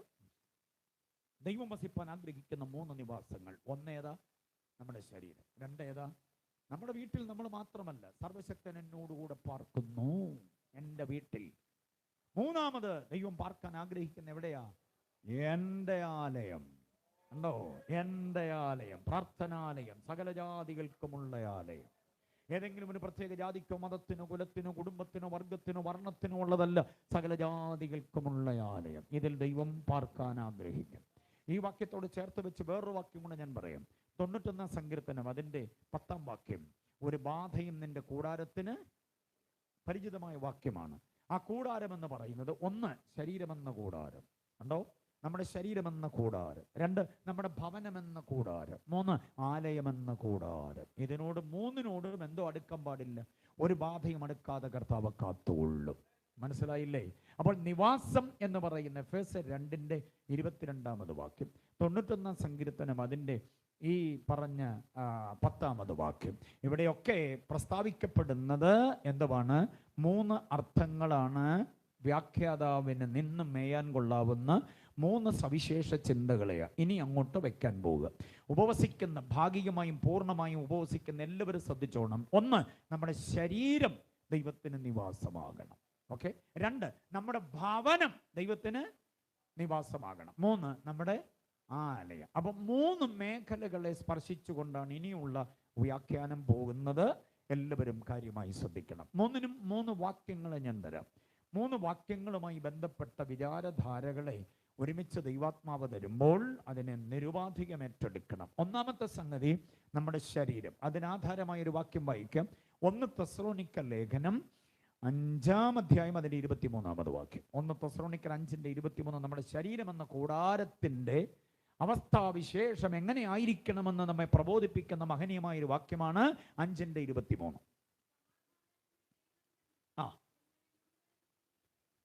സമാധാനത്തിൻ്റെ ദൈവം തന്നെ നിങ്ങളെ മുഴുവനും, ആ മുഴുവനും എന്ന പദത്തിനടിയിൽ വര കൊടുക്കണം. മുഴുവനും എന്ന് പറഞ്ഞാൽ ആ മുഴുവനും എന്നുള്ളതിനൊരു വിശദീകരണമുണ്ട് താഴോട്ട്. ഏതൊക്കെയാണത്? ആത്മാവും, പ്രാണൻ എന്ന് പറഞ്ഞാൽ ദേഹി. ഓക്കെ. പിന്നെ ദേഹവും അനന്യമായ യേശുവിന്റെ പ്രത്യക്ഷത വരെ കാത്തുകൊള്ളണം. അപ്പൊ നിങ്ങളെ മുഴുവനും എന്ന് പറഞ്ഞാൽ 3 മേഖലകളെയാണ്. യൂത്ത്സ് ഒക്കെ ഓർത്തിരുന്നോണം. യൂത്ത് ക്യാമ്പിനിരിക്കുന്ന ആ ഒരു ആവശ്യബോധത്തോടെ നിങ്ങൾ ഇരുന്നോണം. നിങ്ങളോടായിട്ട് എനിക്ക് സംവദിക്കാനുള്ളത് ഈ ശരീരത്തിൻ്റെ 3 മേഖലകളെക്കുറിച്ച് നിങ്ങൾ അവയർനെസ് ഉള്ളവരാകണം. Self awareness. എൻ്റെ ശരീരത്തിന് 3 ഘടകങ്ങളുണ്ട്. ഏതൊക്കെയാണത്? ആത്മാവ്, ദേഹി, പിന്നെ ദേഹം. മലയാളി അത് തിരിച്ചാ പറയുന്നത്. ദേഹം, ദേഹി, ആത്മാവെന്നാണ് പറഞ്ഞ് ശീലിച്ചിട്ടുള്ളത്. അത് നമ്മളങ്ങനെ പറയുമ്പോൾ ആരും നമ്മളെ തിരുത്തിയിട്ടില്ല. അതുകൊണ്ട് ഈ ദേഹം, ദേഹി, ആത്മാവെന്ന് പറയുന്നത് അത് തെറ്റാണ്. നമ്മൾ പറയുമ്പം ദേഹത്തിന് മുൻഗണന അല്ലേ? ദേഹം കഴിഞ്ഞ് പിന്നെ ദേഹി, അത് കഴിഞ്ഞ് 3-ാമത്തെ പരിഗണന ഏതിന്? അതിൻ്റെ കുഴപ്പമുണ്ട് നമുക്ക്. ദേഹത്തിന് പരിഗണന കൊടുത്ത് പറഞ്ഞ് ശീലിച്ചു പോയത് കൊണ്ട് ഇനി 10 ഉണ്ടിട്ടെന്ന് പ്രാർത്ഥിക്കാമെന്ന് പറയുന്നു. ഞായറാഴ്ച കല്യാണത്തിന് പോവുക സവായം കളഞ്ഞിട്ട്. ദേഹത്തിന് പരിഗണന കൊടുക്കുന്നുണ്ട് ആ വിധമായ ദോഷങ്ങളില്ല. ദേഹത്തിനല്ല പരിഗണന കൊടുക്കേണ്ടത്. പിന്നെ എന്തിനാണ്? ആത്മാവിന്. ഉപവസിക്കാൻ കഴിയണമെങ്കിൽ 21 ദിവസം ഉപവാസം ഇരുന്നാലും ഒറ്റ ദിവസം പോലും മൊത്തത്തിൽ ഉപവസിക്കാത്ത പുള്ളികളുണ്ട് സഭയ്ക്കകത്ത്. കാരണം അവർക്ക് ദേഹം വിശക്കാൻ പറ്റത്തില്ലെന്നുള്ളതാണ്. വിശപ്പിൻ്റെ അസ്ഥിത ഭയങ്കരമാണ്. അപ്പോൾ അതുകൊണ്ട് 3 നേരം എന്ത് ചെയ്തേ പറ്റൂ? കഴിച്ചേ പറ്റുള്ളൂ എന്നുള്ളതാണ് അതിൻ്റെ സ്ഥിതി. ഓക്കെ. ദേഹത്തിനല്ല പ്രാധാന്യത, പിന്നെ എന്തിനു പ്രാധാന്യത കൊടുക്കണം? ആത്മാവിന് പ്രാധാന്യം. അപ്പം ആത്മാവ്, ദേഹി, ദേഹം, ആ നിലയിലാണത് പറയേണ്ടത്. ഓർഡർ അങ്ങനെയാണ്. മനസ്സിലായില്ലേ? 5:23 ഓർത്തോണം. ഇനിയും ഈ 3 സംഗതികളും 3 മണ്ഡലങ്ങളും ഒരേപോലെ സമുന്നതമായ ഒരു വ്യവസ്ഥിതിയാണ് നമ്മുടെ ശരീരത്തിന്. ഈ ശരീരമെന്ന മന്ദിരത്തിൽ ദൈവം വസിക്കണമെങ്കിൽ ഈ 3 മണ്ഡലങ്ങളും ഒരേപോലെ സംശുദ്ധമാകണം. ആ 3 മണ്ഡലങ്ങളെക്കുറിച്ച് ഞാൻ ഇനി പറയുന്ന 3 വിചാരങ്ങൾ ശ്രദ്ധിച്ചോണം. 3 വിചാരങ്ങൾ. ഓക്കെ. 1 നമ്മുടെ ആത്മാവ് കൺമഷമില്ലാത്തതാകണം. ആത്മാവ് എന്തോ ഇല്ലാത്തതാകണം? മുമ്പേ നമ്മൾ വായിച്ച വാക്യം 2 കൊരിന്ത്യർ 7-ാം അധ്യായം 1-ാം വാക്യം. ആത്മാവിൽ കൺമഷമില്ലാതിരിക്കണം. ദൈവഭയത്തിൽ വിശുദ്ധിയെ നമ്മൾ എന്ത് ചെയ്യണം? തികച്ചുകൊള്ളണം. അപ്പൊ ആത്മാവിൽ എന്തോ പാടില്ല? പറഞ്ഞ കുഞ്ഞുങ്ങളൊക്കെ പദമൊന്ന് പറഞ്ഞ്. കൺമഷം, കൺവെൻഷനല്ല, കൺമഷം എന്ന് പറഞ്ഞാൽ എന്താണെന്നറിയാമോ? കൺമഷം എന്ന് പറഞ്ഞാൽ കാലാനുസൃത രേഖ എന്നും കൂടി ഒരു അർത്ഥമുണ്ട് അതിന്. കാലാനുസൃത രേഖ എന്ന് പറഞ്ഞാൽ ഓരോ ദിവസത്തിനും അന്നന്നത്തെ ദോഷം മതി. നമ്മുടെ ജീവിതത്തിൽ ഒരു ദോഷം സംഭവിച്ചു, നമ്മുടെ ഒരു വാക്ക് തെറ്റിപ്പോയി, ആരുടെയോ കണ്ണ് നനയിച്ചു നമ്മുടെ വാക്ക്, നമ്മുടെ പെരുമാറ്റം ആരുടെയോ മനസ്സിന് വേദനയാക്കി, കണ്ടോ? അവസരത്തിൻ്റെ ആനുകൂല്യം കൊണ്ട് തെറ്റായൊരു നടപടിയിലേക്ക് നമ്മൾ പെട്ടെന്ന് എടുത്തിയാടേണ്ടി വന്നു. നമ്മുടെ ജഡമുതിർത്തുവിട്ട പാപരാഗങ്ങളുടെ വികാരങ്ങളുടെ വിക്ഷോഭങ്ങളുടെ മുമ്പിൽ നമ്മളൊന്ന് അടിപതറിപ്പോയി. പക്ഷേ ദൈവസന്നിധിയിൽ വന്ന് ക്ഷമാപണം നടത്താതെ, ആരും അറിഞ്ഞില്ല സ്വോത്രമൊന്നും പറഞ്ഞ് നമ്മളങ്ങ് പോയാൽ, ഒരു വാക്ക് സോറി പറയാൻ മനസ്സ് കാണിക്കാതെ പോയാൽ, ആ പാപം നമ്മുടെ ആത്മാവിലേക്ക് രജിസ്റ്റർ ചെയ്യപ്പെടും. മനസ്സിലായോ? ആത്മാവിൽ കതങ്ങ് രേഖയായി മാറും. അങ്ങനെ ആത്മാവിൽ രേഖയായി മാറുന്നതാണ് കൺമഷം. മനസ്സിലാകുന്നുണ്ടോ? കാലാനുസൃതമായ രേഖ. നമ്മളത് മറന്നുപോയി. നമ്മളെന്ന് അങ്ങനെ പറഞ്ഞത്, തൊട്ടത്, പിടിച്ചത്, കഴിച്ചത്, കുടിച്ചത്, പോയത്, വന്നതൊക്കെ നമ്മൾ മറന്നുപോയി. വാട്സപ്പിലൂടെ പെരുമാറിയത്, യൂട്യൂബിൽ ഏതാണ്ടൊക്കെ കയറി കണ്ടത്, വെബ്സൈറ്റുകൾ നമ്മൾ സന്ദർശിച്ചത്, അതിനകത്തുള്ളതായിരിക്കുന്ന രാഗമോഹങ്ങളിൽ നമ്മൾ അടിമപ്പെട്ടു പോയത്, അതിനനുസൃതമായി എന്തൊക്കെയോ പ്രവർത്തിച്ചത്, പറഞ്ഞത്, കേട്ടത്, ചാറ്റ് ചെയ്തത്, നമ്മളത് അന്നേരം വിട്ടു. പക്ഷേ ദൈവസന്നിധിയിൽ നിരപ്പ് പ്രാപിക്കാഞ്ഞതുകൊണ്ട് അത് നമുക്ക് കൺമഷമായി മാറിയിട്ടുണ്ട്. ആ കൺമഷം വെച്ച നാളെ വിധിക്കാൻ പോവുക. സുവിശേഷത്തിൻ്റെ വിധി പ്രസ്താവം ഉണ്ടാകുമ്പോൾ അന്ന് 1900 2000 എന്ന് പറഞ്ഞൊരു ഡേറ്റും എടുത്തുകൊണ്ട് വരും. നമ്മൾ മറന്നുപോയ ആ സംഭവം ഉണ്ടല്ലോ, കൃത്യമായി നമ്മുടെ മുമ്പിൽ പ്രദർശിപ്പിക്കാനിടയായി തീരും. അതുകൊണ്ട് കൺമഷം എവിടെ ഉണ്ടാകരുത്? കർത്താവ് പറയുന്നുണ്ട്, കോപം വെച്ചുകൊണ്ടിരിക്കരുത്. സൂര്യൻ അസ്തമിക്കുന്നതിന് മുമ്പ് കോപം എന്തോ ചെയ്യണം? സൂര്യൻ അസ്തമിക്കുന്നതിന് മുമ്പ് കോപം വിട്ടുകളഞ്ഞിട്ട് പ്രശ്നത്തിന് പരിഹാരം വരുത്തിയില്ലെങ്കിലുണ്ടല്ലോ, അത് ആത്മാവിൽ എന്തുവായി മാറും? കൺമഷമായി മാറും. നമ്മൾ മറന്നു പോകും, പക്ഷെ കർത്താവ് മറക്കത്തില്ല. അത് അകത്തങ്ങനെ തന്നെ സൂക്ഷിക്കപ്പെടും. ആത്മാവിൽ കൺമഷം പാടില്ല. എത്ര പേർക്ക് മനസ്സിലാകുന്നുണ്ട്?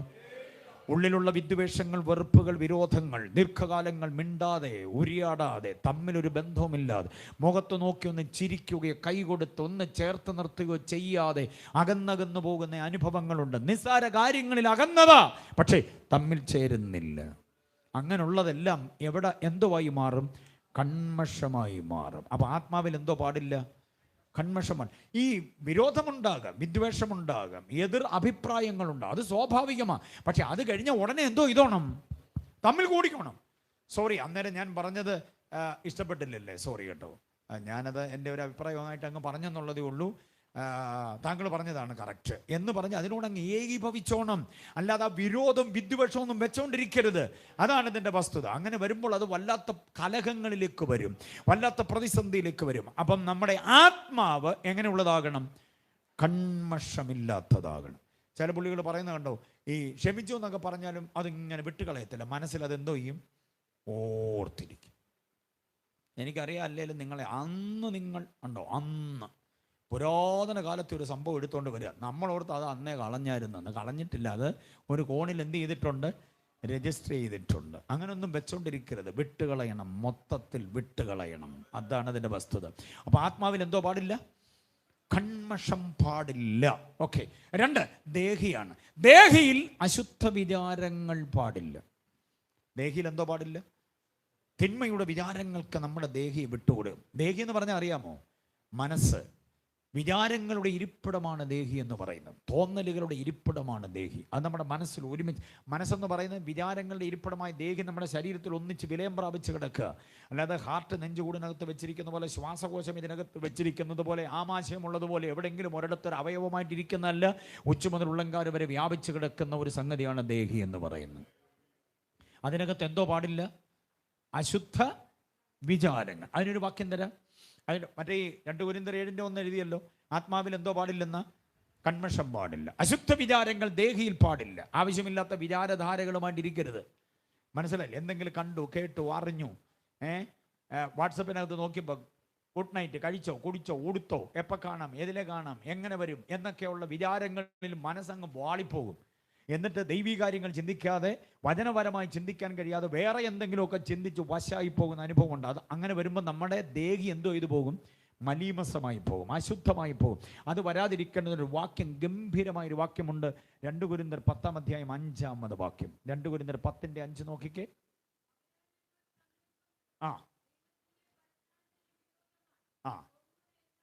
എല്ലാ ഉയർച്ചകളും, അതെല്ലാം ദേഹിയിലാണ് ഈ സങ്കല്പങ്ങളും ഉയർച്ചകളും ഉണ്ടാവുക. അടുത്തത് ഏത് വിചാരത്തെയും, അപ്പൊ വിചാരമണ്ഡലമാണ് ദേഹി മണ്ഡലം. വിചാരമാണ്, പല വിധത്തിലുള്ള വിചാരം. അതിനകത്ത് പ്രതികാരമുണ്ട്, അതിനകത്ത് ആമോദത്തിന്റെ ആസ്വാദ്യത, ജഡീകമായ ആമോദത്തിന്റെയും ആസ്വാദ്യതയുടെയും ചിന്തകളുണ്ട്, നിയമവിരുദ്ധ ലൈംഗികതയുടെ ചിന്തകളുണ്ട്. ഇങ്ങനെയുള്ള വിചാരങ്ങളെ ഞങ്ങൾ എന്തോ ചെയ്യുന്നു പറഞ്ഞ് ഇടിച്ചു കളയുന്നു. ക്രിസ്തുവിനോടുള്ള പരിജ്ഞാനം ഹേതുവായി, ദൈവവചനത്തിന്റെ പരിജ്ഞാനത്തിന് വിരോധമായി പൊങ്ങുന്ന സകല സങ്കല്പങ്ങളെയും ക്രിസ്തുവിനോടുള്ള അനുസരണ ഹേതുവായി ഞങ്ങൾ എന്തോ ചെയ്യുന്നു? പിടിച്ച് അടക്കുന്നു. അപ്പൊ ദേഹി മണ്ഡലം സംശുദ്ധമാകും. ഉപവാസ പ്രാർത്ഥന പ്രാപിച്ചെടുക്കേണ്ട ഏറ്റവും വലിയ കാര്യം അതാണ്. തലവേദന, പല്ലുവേദന എന്ന് പറഞ്ഞ് മാത്രം 21 ദിവസം പ്രാർത്ഥിച്ചുകൊണ്ടിരിക്കരുത്. കർത്താവ്, എൻ്റെ ആത്മാവിൽ എൻ്റെ കന്മഷങ്ങളെ മാറ്റണമേ, എൻ്റെ ദേഹിയിൽ അശുദ്ധ വിചാരങ്ങളെ മാറ്റിത്തരണമേ. ഞാൻ എന്തെങ്കിലുമൊക്കെ കണ്ടാൽ, കേട്ടാൽ, അറിഞ്ഞാൽ, ചിന്തിച്ചാൽ അതിനകത്ത് ഇങ്ങനെ വശായി പോകുന്ന അവസ്ഥയിൽ നിന്ന് എന്നെ ഒന്ന് വിടുവിക്കണമേ കർത്താവേ. എൻ്റെ ദേഹി അങ്ങേ ധ്യാനിക്കുവാൻ, എൻ്റെ ഉള്ളം യഹോവയുടെ പ്രാകാരങ്ങളെ വാഞ്ചിച്ചു മോഹിച്ചു പോകുന്നു. അങ്ങയുടെ പ്രാകാരങ്ങൾ, അങ്ങയുടെ സൗന്ദര്യം. എൻ്റെ പ്രിയൻ 1000-10,000 ശ്രേഷ്ഠൻ, ലക്ഷോപലക്ഷങ്ങൾ സുന്ദരൻ, ചെറുമാനും കലക്കുട്ടിക്കും തുല്യനായി ഓടി വരുന്നവൻ, മലകളുടെ ഇടയിലൂടെ ഓടി വരുന്നവൻ, കാട്ടുമരങ്ങൾക്കിടയിൽ നാരകം പോലെയുള്ളവൻ. ആ പ്രിയനെ ധ്യാനിച്ചിരിക്കുന്ന കൂട്ടത്തിൽ വേറെ ഒരു വികല ധ്യാനത്തിന് നമുക്ക് സമയമില്ല. അങ്ങനെ സംശുദ്ധമായ ഒരു ദേഹി മണ്ഡലം സൂക്ഷിക്കാൻ പറ്റും. വെറുപ്പിൻ്റെ ചിന്തകളൊന്നും നമ്മുടെ മനസ്സിൽ വേണ്ട. അതൊക്കെ ഇങ്ങനെ നമ്മുടെ മനസ്സിലേക്ക് വരുമ്പോഴേ അതിനെ എന്തോ ചെയ്യാൻ പറ്റണം? ശാസിക്കാനും അമർച്ച ചെയ്യാനും പറ്റണം. അതാണ് ആത്മീകന്റെ ദേഹി മണ്ഡലം. അപ്പോൾ ഒന്ന് മറന്നു പോകരുത്, ഓരോന്നും ഞാൻ ആവർത്തിച്ച് പറഞ്ഞു. ആത്മാവിൽ എന്തോ പാടില്ല? കന്മഷം പാടില്ല. ദേഹിയിൽ എന്തോ പാടില്ല? അശുദ്ധമായ വിചാരങ്ങളും വികാരങ്ങളും പാടില്ല. സ്തോത്രം. നിയമവിരുദ്ധ ഒരു വികാരവും നമ്മുടെ ജഡത്തിൽ വരാൻ അനുവദിക്കരുത്. നമ്മുടെ ജഡം ദൈവത്തിൻ്റെ മന്ദിരമാണ്. അടുത്ത മൂന്നാമതൊന്നുണ്ട്. ഏതാ? ദേഹം, ദേഹമണ്ഡലം. ദേഹം ശരീരമാണ്. ഈ ദേഹത്തിൽ അന്ധകാരത്തിൻ്റെ അംശം ഒട്ടുമുണ്ടാകരുത്. എവിടെ വാക്യം? ലൂക്കോസ് 11:36 വാക്യം. കുഞ്ഞുങ്ങളെല്ലാം ആ വാക്യം മറന്നു പോകരുത്. ഈ 3 വാക്യങ്ങൾ നിങ്ങളുടെ ജീവിതത്തിൽ നിന്നും മന്ത്രണമാകണം, മണിമുഴക്കമാകണം. പഠിക്കാൻ പോകുന്ന ഏത് മേഖലയിലും, ഉപരിപഠനത്തിനും ഉപജീവനത്തിനും പോകുന്ന ഇടത്ത്, സ്വദേശത്തോ വിദേശത്തോ, കോസ്മോപൊളിറ്റൻ സിറ്റി ഇന്ത്യയിലുള്ള എവിടെയുമായിക്കൊള്ളട്ടെ, ചുരമിറങ്ങി നിങ്ങൾ പോകുന്ന ഏതിടങ്ങളിലും ഈ 3 വാക്യങ്ങൾ നിങ്ങൾക്ക് കൈമുതലാകണം. ഒന്ന്, എൻ്റെ ആത്മാവിൽ എന്തോ പാടില്ല? കന്മഷം. എൻ്റെ ദേഹിയിൽ എന്തോ പാടില്ല? അശുദ്ധ വിചാരങ്ങൾ. അതായത് 2 കൊരിന്ത്യർ 7:1, അതുപോലെ 2 കൊരിന്ത്യർ 10:5-6. അടുത്ത വാക്യം ലൂക്കോസ് 11:36. ലൂക്കോസ് 11:36 എന്താ പറഞ്ഞിരിക്കുന്നത്? നിങ്ങളുടെ ശരീരം അന്ധകാരമുള്ള അംശം ഒട്ടുമില്ലാതിരിക്കണം. അന്ധകാരമുള്ള അംശം ഒട്ടുമില്ലാതിരിക്കണം. എന്നാ ഗംഭീര വാക്യമാണെന്നറിയാമോ? ചിലരുടെ ശരീരത്തിൽ അന്ധകാരം നിറഞ്ഞു നിൽക്കും. അന്ധകാരം എന്ന് പറഞ്ഞാൽ എന്താണെന്നറിയാമോ? ഇരുട്ടാണ്. ആ ഇരുട്ടെന്ന് പറഞ്ഞാൽ എന്തുവാ? പാപമാണ്, അകർത്യമാണ്, തിന്മയാണ്. ദൈവവചനത്തിന് വിരുദ്ധമായിരിക്കുന്ന ദോഷവശങ്ങളെ എന്തോ പറയുന്നത്? ഇരുട്ട്. ചില ആത്മീയരാണെന്ന് അവകാശപ്പെടും, പക്ഷെ അവരുടെ കണ്ണിൽ ഇരുട്ടുണ്ട്. അതുകൊണ്ട് അരുതരുതാത്തത് കാണാൻ അവർ കൊതിക്കുന്നത്. ചിലരുടെ കാത് ആത്മീകമല്ല, അരുതരുതാത്തത് കേൾക്കാൻ അവർക്ക് താല്പര്യം. ചിലരുടെ നാവ് നിയന്ത്രണത്തിന് അധീനമല്ല, അതീതമാണ്. അരുതരുതാത്തതൊക്കെ അത് പറഞ്ഞു പിടിപ്പിച്ചു കളയും. മനസ്സിലായില്ലേ? നാട്ടിലൂടെ ആകാശവാണിയായിട്ട് നടക്കുന്ന വിശ്വാസികളെ കണ്ടിട്ടുണ്ടോ? അറിഞ്ഞായിരുന്നു അവിടെ നിൽക്കുക, ഞാൻ പറയാം എന്നും പറഞ്ഞ് ഇങ്ങനെ വാർത്ത പ്രചരിപ്പിക്കാൻ. 24 ശ്രീകണ്ഠൻ നായർ സാറ് വല്ലതും കണ്ടാൽ നിങ്ങളെ അടിച്ചു മാറ്റിക്കൊണ്ട് പോകും. കാരണം അവിടെ ഇത്ര പ്രചരിപ്പിക്കാൻ കരുത്തുള്ളവരെ വേണം, വാർത്ത പ്രചരിപ്പിക്കാൻ കരുത്തുള്ളവർ. യേശു ഉയർത്തെഴുന്നേറ്റ വിവരം ആദ്യം ഒരു സ്ത്രീയെയാണ് അറിയിച്ചത്. അറിയാവോ? പത്രോസിനെ അറിയിച്ച്, കർത്താവേ ഗുഡ് മോർണിംഗ് എന്ന് പറഞ്ഞ് പോയി കിടന്ന് ഉറങ്ങിയാനെ പുള്ളി. അങ്ങനെയാണല്ലോ. ശിഷ്യന്മാർ വീട്ടിലേക്ക് പോയി. മഗ്ദലക്കാരത്തി മറിയ കരഞ്ഞുകൊണ്ട് കല്ലറയ്ക്കൽ നിന്നു. അവളോടാണ് യേശു സംസാരിക്കുന്നത്. ഞാൻ ഉയർത്തെഴുന്നേറ്റിരിക്കുന്ന വാർത്ത പ്രചരിപ്പിക്കാൻ പറഞ്ഞു. കർത്താവിനറിയാം, പത്രോസിനോട് പറഞ്ഞാൽ ഈ വാർത്തയ്ക്ക് അത്ര വലിയ ഫലം ഉണ്ടാകത്തില്ല. വാർത്ത പ്രചരിപ്പിക്കാൻ പറ്റിയ ഒരു സൈസ് അവിടെ നിൽപ്പുണ്ട്. അവളോട് പറഞ്ഞു. അന്ന് മുതൽ പുനരുത്ഥാനം അങ്ങ് പ്രചരിക്കപ്പെടാൻ തുടങ്ങി. ഭയങ്കര. സത്യത്തിൽ സഹോദരിമാരെ മാത്രം കുറ്റം പറയണ്ട. ഈ പരദൂഷണം പറയുന്നതിനകത്ത് ഇപ്പോൾ പുരുഷന്മാർ മുൻപിലാണ്. പിന്നെ നമ്മളിങ്ങനെ പറഞ്ഞു നടക്കുന്നില്ല എന്നുള്ളതേ ഉള്ളൂ. വാട്സപ്പ് വഴി മെസ്സേജ് അയക്കുവാണ്. അറിഞ്ഞായിരുന്നോ? ഇല്ല. അതിങ്ങനെ വേണം അങ്ങനെ വേണം എന്നൊക്കെ പറഞ്ഞ് പരസ്പരം കൂട്ടിത്തിരിപ്പുണ്ടാക്കാൻ എന്തെല്ലാം മെസ്സേജസ് എന്നറിയാം. അതുകൊണ്ട് ഓർത്തോണം, നമ്മൾ പ്രചരിപ്പിക്കേണ്ട ഒരേ ഒരു വാർത്ത നമ്മുടെ കർത്താവിനെ കുറിച്ചാണ്. നാവ് ദോഷങ്ങൾ വകഞ്ഞുണ്ടാക്കരുത്. ദൈവദാസന്മാർ ഉത്തരവാദിത്തപ്പെട്ടവരൊക്കെ ഇവിടെ ഉണ്ടല്ലോ. അതുകൊണ്ട് ഞാനൊരു കാര്യം പറയാം. സ്നാനപ്പെടുന്ന ഒരു വ്യക്തി ഉച്ച മുതൽ ഉള്ളംകാല് വരെ മൊത്തം നനയുന്നുണ്ടല്ലേ? നാക്ക് മാത്രം എന്തോ ചെയ്യുന്നില്ല. വായും മുഖം എല്ലാം കൂടെ പൊത്തിപ്പിടിച്ച്, മൂക്കും വായും എല്ലാം കൂടെ പൊത്തിപ്പിടിച്ച് സ്നാനപ്പെടുത്തുന്നു. ഇനി സ്നാനപ്പെടുത്തുന്നവരെ വാ തുറന്ന് പിടിക്കും മൂക്കിയിട്ട് നമ്മൾ ഉടനെ പൊക്കുമല്ലോ. നാക്കും കൂടെ സ്നാനപ്പെട്ട ഒരുമാതിരി പ്രശ്നങ്ങളൊക്കെ പരിഹരിക്കപ്പെടുമെന്ന് എനിക്ക് തോന്നുന്നു. സ്നാനപ്പെട്ടവരുടെ സ്നാനപ്പെടാത്ത ഒരു അവയവം ഏതാ? എപ്പോഴും വേണ്ടുന്ന നാക്കാണ്. ഇതിങ്ങനെ വായിക്കാത്തിട്ട് വാ പൊത്തിപ്പിടിച്ച് മൂക്കും കൂടെ പൊത്തിപ്പിടിച്ചാണ് നമ്മൾ മൂക്കി പൊക്കുന്നത്. മനസ്സിലായില്ലേ? എന്തെല്ലാം കാര്യങ്ങളാണ് പറഞ്ഞു കൂട്ടുന്നതെന്നറിയാമോ? അതുകൊണ്ട് ഓർത്തോണം, പറയേണ്ടത് തൊട്ട് എന്ത് ചെയ്യുന്നില്ല, പറയുന്നുമില്ല. പറയരുതാത്തതൊക്കെ ഇങ്ങനെ പ്രചരിപ്പിച്ചുകൊണ്ട് നടക്കുക. അതുകൊണ്ട് കണ്ണ്, കാത്, നാവ്, ഇന്ദ്രിയ വ്യവസ്ഥിതികളെല്ലാം ഇന്ദ്രിയ ജയം അത് പ്രാപിക്കണം. ഇതിലൊന്നും ഇരുട്ടുണ്ടാകരുത്. സങ്കീർത്തനം കൊണ്ട് വിപ്ലവം ഉണ്ടാക്കിയ ദാവീദിനെ അറിയാമോ? അരുതരുതാത്ത ഒരിടത്തേക്ക് നോക്കി കണ്ണവിടെ ഫോക്കസായി പോയി തിരികെ വിളിക്കാൻ, കണ്ണേ മടങ്ങുക എന്ന് തിരികെ വിളിക്കാൻ കഴിയാതെ പോയതാണ് പാപം ചെയ്തത്. ശിംശോൻ തിമ്നയിലെ സ്ത്രീയുടെ സൗന്ദര്യത്തിൽ ആകൃഷ്ടനായിപ്പോയി, ദലീലയുടെ സൗന്ദര്യത്തിൽ ആകൃഷ്ടനായിപ്പോയി. അതുകൊണ്ട് തന്നെയാണ് ശിംശോന്റെ അപജയം, ശിംശോന്റെ പാളിച്ച്. ശിംശോനെ കുറിച്ച് ഞാനൊരു കാര്യം പറയട്ടെ. കണ്ണിനെ മടക്കി വിളിക്കാൻ കഴിയാതെ പോയ ശിംശോനും ദാവീദിനും പറ്റിയതുപോലെ തന്നെ നമുക്ക് സംഭവിക്കാം. നമ്മളിലൊരു കോമളത്വമുണ്ട്. ഇസ്രായേലിലെ അന്നത്തെ കോമളൻ ആരായിരുന്നു അറിയാമോ? ശിംശോൻ തന്നെയായിരുന്നു. എന്നാ കോമളനായിരുന്നു പുള്ളി. അവൻ്റെ ശരീരത്തിൻ്റെ അഴക്, ആരോഗ്യം, ഒരു സിംഹത്തെയൊക്കെ കീറി എറിഞ്ഞു കളയാൻ പറ്റുന്ന ഒരു പുരുഷൻ എന്നൊക്കെ പറഞ്ഞാൽ അന്നത്തെ മുഴുവൻ ആളുകളുടെ ഹരമായിരുന്നു. നമ്മളിന്ന് കോമിക്കിൽ വായിക്കുന്ന ഹീമാൻ, ഹൈമാൻ, സ്പൈഡർമാൻ, സൂപ്പർമാനൊക്കെ അന്ന് അവിടുത്തെ പിള്ളേർ നേരിട്ട് കാണുമായിരുന്നു. 300 കുറുക്കന്മാരെയൊക്കെ പിടിച്ച് വാലോട് ചേർത്ത് വെച്ച് കെട്ടി നമ്മളെ കടിക്കുന്ന ഒരു കൊതുകിനെ പോലും അടിച്ചു പിടിക്കാൻ നമുക്ക് പറ്റുന്നില്ല. അടിയെല്ലാം നമുക്ക് കൊള്ളുക, കൊതുക് ഹൂ എന്നും പറഞ്ഞ് പറന്നുപോയി. മനസ്സിലായില്ലേ? പിന്നെ അവസാനം നമ്മളടിച്ചിട്ട് കൊതുക് ജാകുന്നില്ലെന്ന് അറിഞ്ഞപ്പോഴാണ് നമ്മൾ ബാറ്റ് കണ്ടുപിടിച്ചത്. രാത്രിയിലും ബാറ്റാണ്. ബാറ്റും കൊണ്ട് നടക്കുന്നത് കണ്ടിട്ടുണ്ടോ? ഓക്കെ.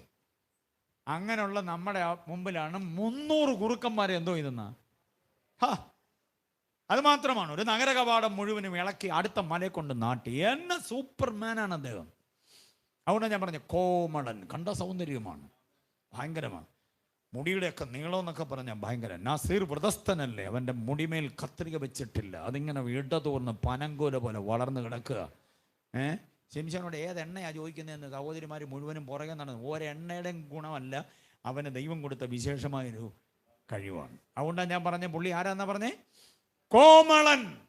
പക്ഷേ ദലീലയുടെ കട്ടിലോട് ചേർത്ത് വെച്ച് നാട്ടുകാർ കെട്ടുമ്പോൾ കോമളൻ ഒറ്റ നിമിഷം കൊണ്ട് കോമാളിയായി മാറി.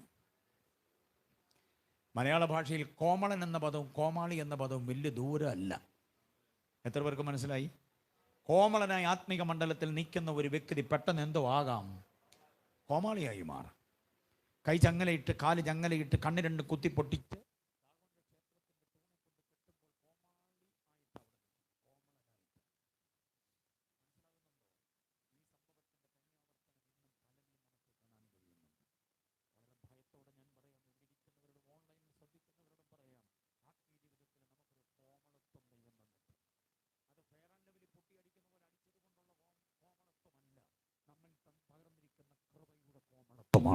അത് നമ്മൾ കോമാളിത്വത്തിന് വഴിമാറ്റിക്കൊടുക്കാതെ വിശുദ്ധിയോടെ നിർമ്മലതയോടെ നിൽക്കാനിടയായി തീരണം. ബോധ്യമായവർ കർത്താവിനെ സ്തുതിച്ചാട്ടെ.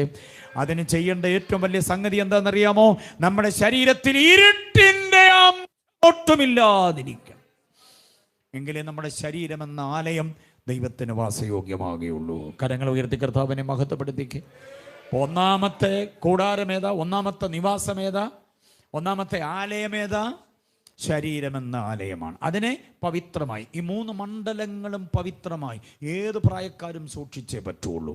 ആത്മാവ്, ദേഹം, ഈ 3 മണ്ഡലങ്ങളും. അവിടെ ഒരു പദം കണ്ടോ? ഒട്ടുമില്ലാതെ. എന്തോ ഒട്ടുമില്ലാതെ?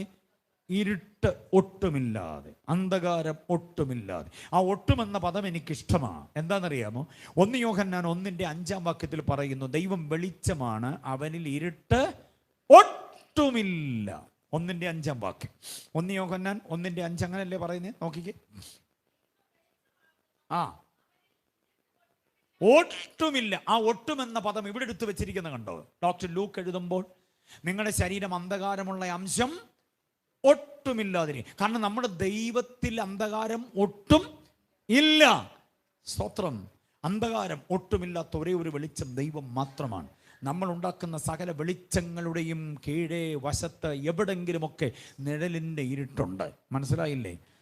ലക്ഷക്കണക്കിന് വൈദ്യുതി കത്തിച്ച് വെളിച്ചമുണ്ടാക്കുന്ന വേൾഡ് മാച്ചുകൾ നിങ്ങൾ കണ്ടിട്ടുണ്ട്. ഫുട്ബോളോ ക്രിക്കറ്റോ ബാഡ്മിൻ്റനോ എന്തുമായിക്കൊള്ളട്ടെ, ആ മാച്ച് നിങ്ങൾ നോക്കിക്കേ, മത്സരം നിങ്ങൾ നോക്കിക്കേ, എത്ര ലക്ഷം യൂണിറ്റ് വൈദ്യുതിയാണ് കത്തിക്കുന്നതെന്നറിയാമോ? പക്ഷേ സ്ക്രീനിൽ, ഈ ടി വിയുടെ സ്ക്രീനിൽ നിങ്ങൾ ശ്രദ്ധിച്ച് നോക്കിയാൽ അറിയാം, ഉരുണ്ട് വരുന്ന പന്തിൻ്റെ കൂടെ അതിൻ്റെ നിഴലും കൂടെ വരുന്നുണ്ട്. ബാറ്റ്മാൻ്റെ നിഴൽ അവിടെ കാണുന്നുണ്ട്. മനസ്സിലാകുന്നുണ്ടോ? നിഴലില്ലാതെ വെളിച്ചമുണ്ടാക്കാൻ നമുക്ക് പറ്റത്തില്ല. ഇവിടെ തന്നെ എന്തിൻ്റെയൊക്കെ നിഴൽ കിടപ്പുണ്ട്. നമ്മൾ ഇരിക്കുന്നിടത്തൊക്കെ നിഴൽ വീഴുന്നില്ലേ? പലതിൻ്റെ നിഴലുണ്ട്. മനസ്സിലായോ? നിഴലില്ലാത്ത ഒരേ ഒരു വെളിച്ചം ഏതാണെന്നറിയാമോ? നമ്മുടെ കർത്താവാണ്.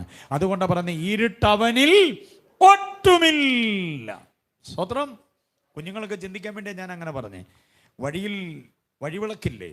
തല ഉയർത്തി നിൽക്കുന്ന, യാത്ര ചെയ്ത് വരുന്നവർക്ക് വഴി കാണിക്കാൻ വേണ്ടി തല ഉയർത്തി നിൽക്കുന്ന വഴിവിളക്ക് കണ്ടിട്ടില്ലേ? ആ വഴിവിളക്ക് ഉയർത്തി നിർത്തിയിരിക്കുന്ന പോസ്റ്റിൻ്റെ ചുവട്ടിൽ നിങ്ങൾ നോക്കിക്കേ, എന്തോ കിടപ്പുണ്ട്? ആ പോസ്റ്റിൻ്റെ നീളത്തിൽ ഒരു ഇരുട്ടിൻ്റെ കഷ്ണം കിടപ്പുണ്ട്. മനസ്സിലായോ? ടോർച്ചടിച്ച് പോകുന്ന പുള്ളി, ടോർച്ചടിച്ച് പോകുന്ന നിങ്ങൾ സങ്കല്പിച്ച് നോക്കി. നമ്മൾ ടോർച്ചടിച്ച് പോവുകയാണ്. ടോർച്ചടിക്കുന്ന പുള്ളി എവിടെ നടക്കുന്നത്? ഇരുട്ടില്ല. മുമ്പോട്ടേ ഉള്ള എന്തോന്ന്? പ്രകാശം. അല്ലെങ്കിൽ പുറയുന്ന ഒരാൾ എന്തോ ചെയ്യണം? നമുക്ക് ടോർച്ച് അടിച്ചു തരണം.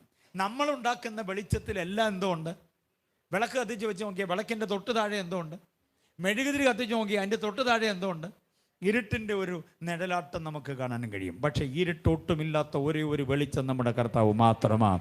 അത് ഉദാഹരണമായി എടുത്തു പറയാൻ കാരണം എന്താണെന്നറിയാമോ? നമ്മുടെ ശരീരത്തിൽ ഇരുട്ടൊട്ടുമുണ്ടാകരുത്. ഈ ഉപവാസം കഴിഞ്ഞ് എഴുന്നേൽക്കുമ്പോൾ ഇരുട്ടില്ലാത്തൊരു ജീവിതത്തിലേക്ക് നമ്മൾ പ്രവേശിക്കാൻ കഴിയണം. അതാഗ്രഹിക്കുന്നവർ കർത്താവിനെ സ്തുതിച്ചാട്ടെ.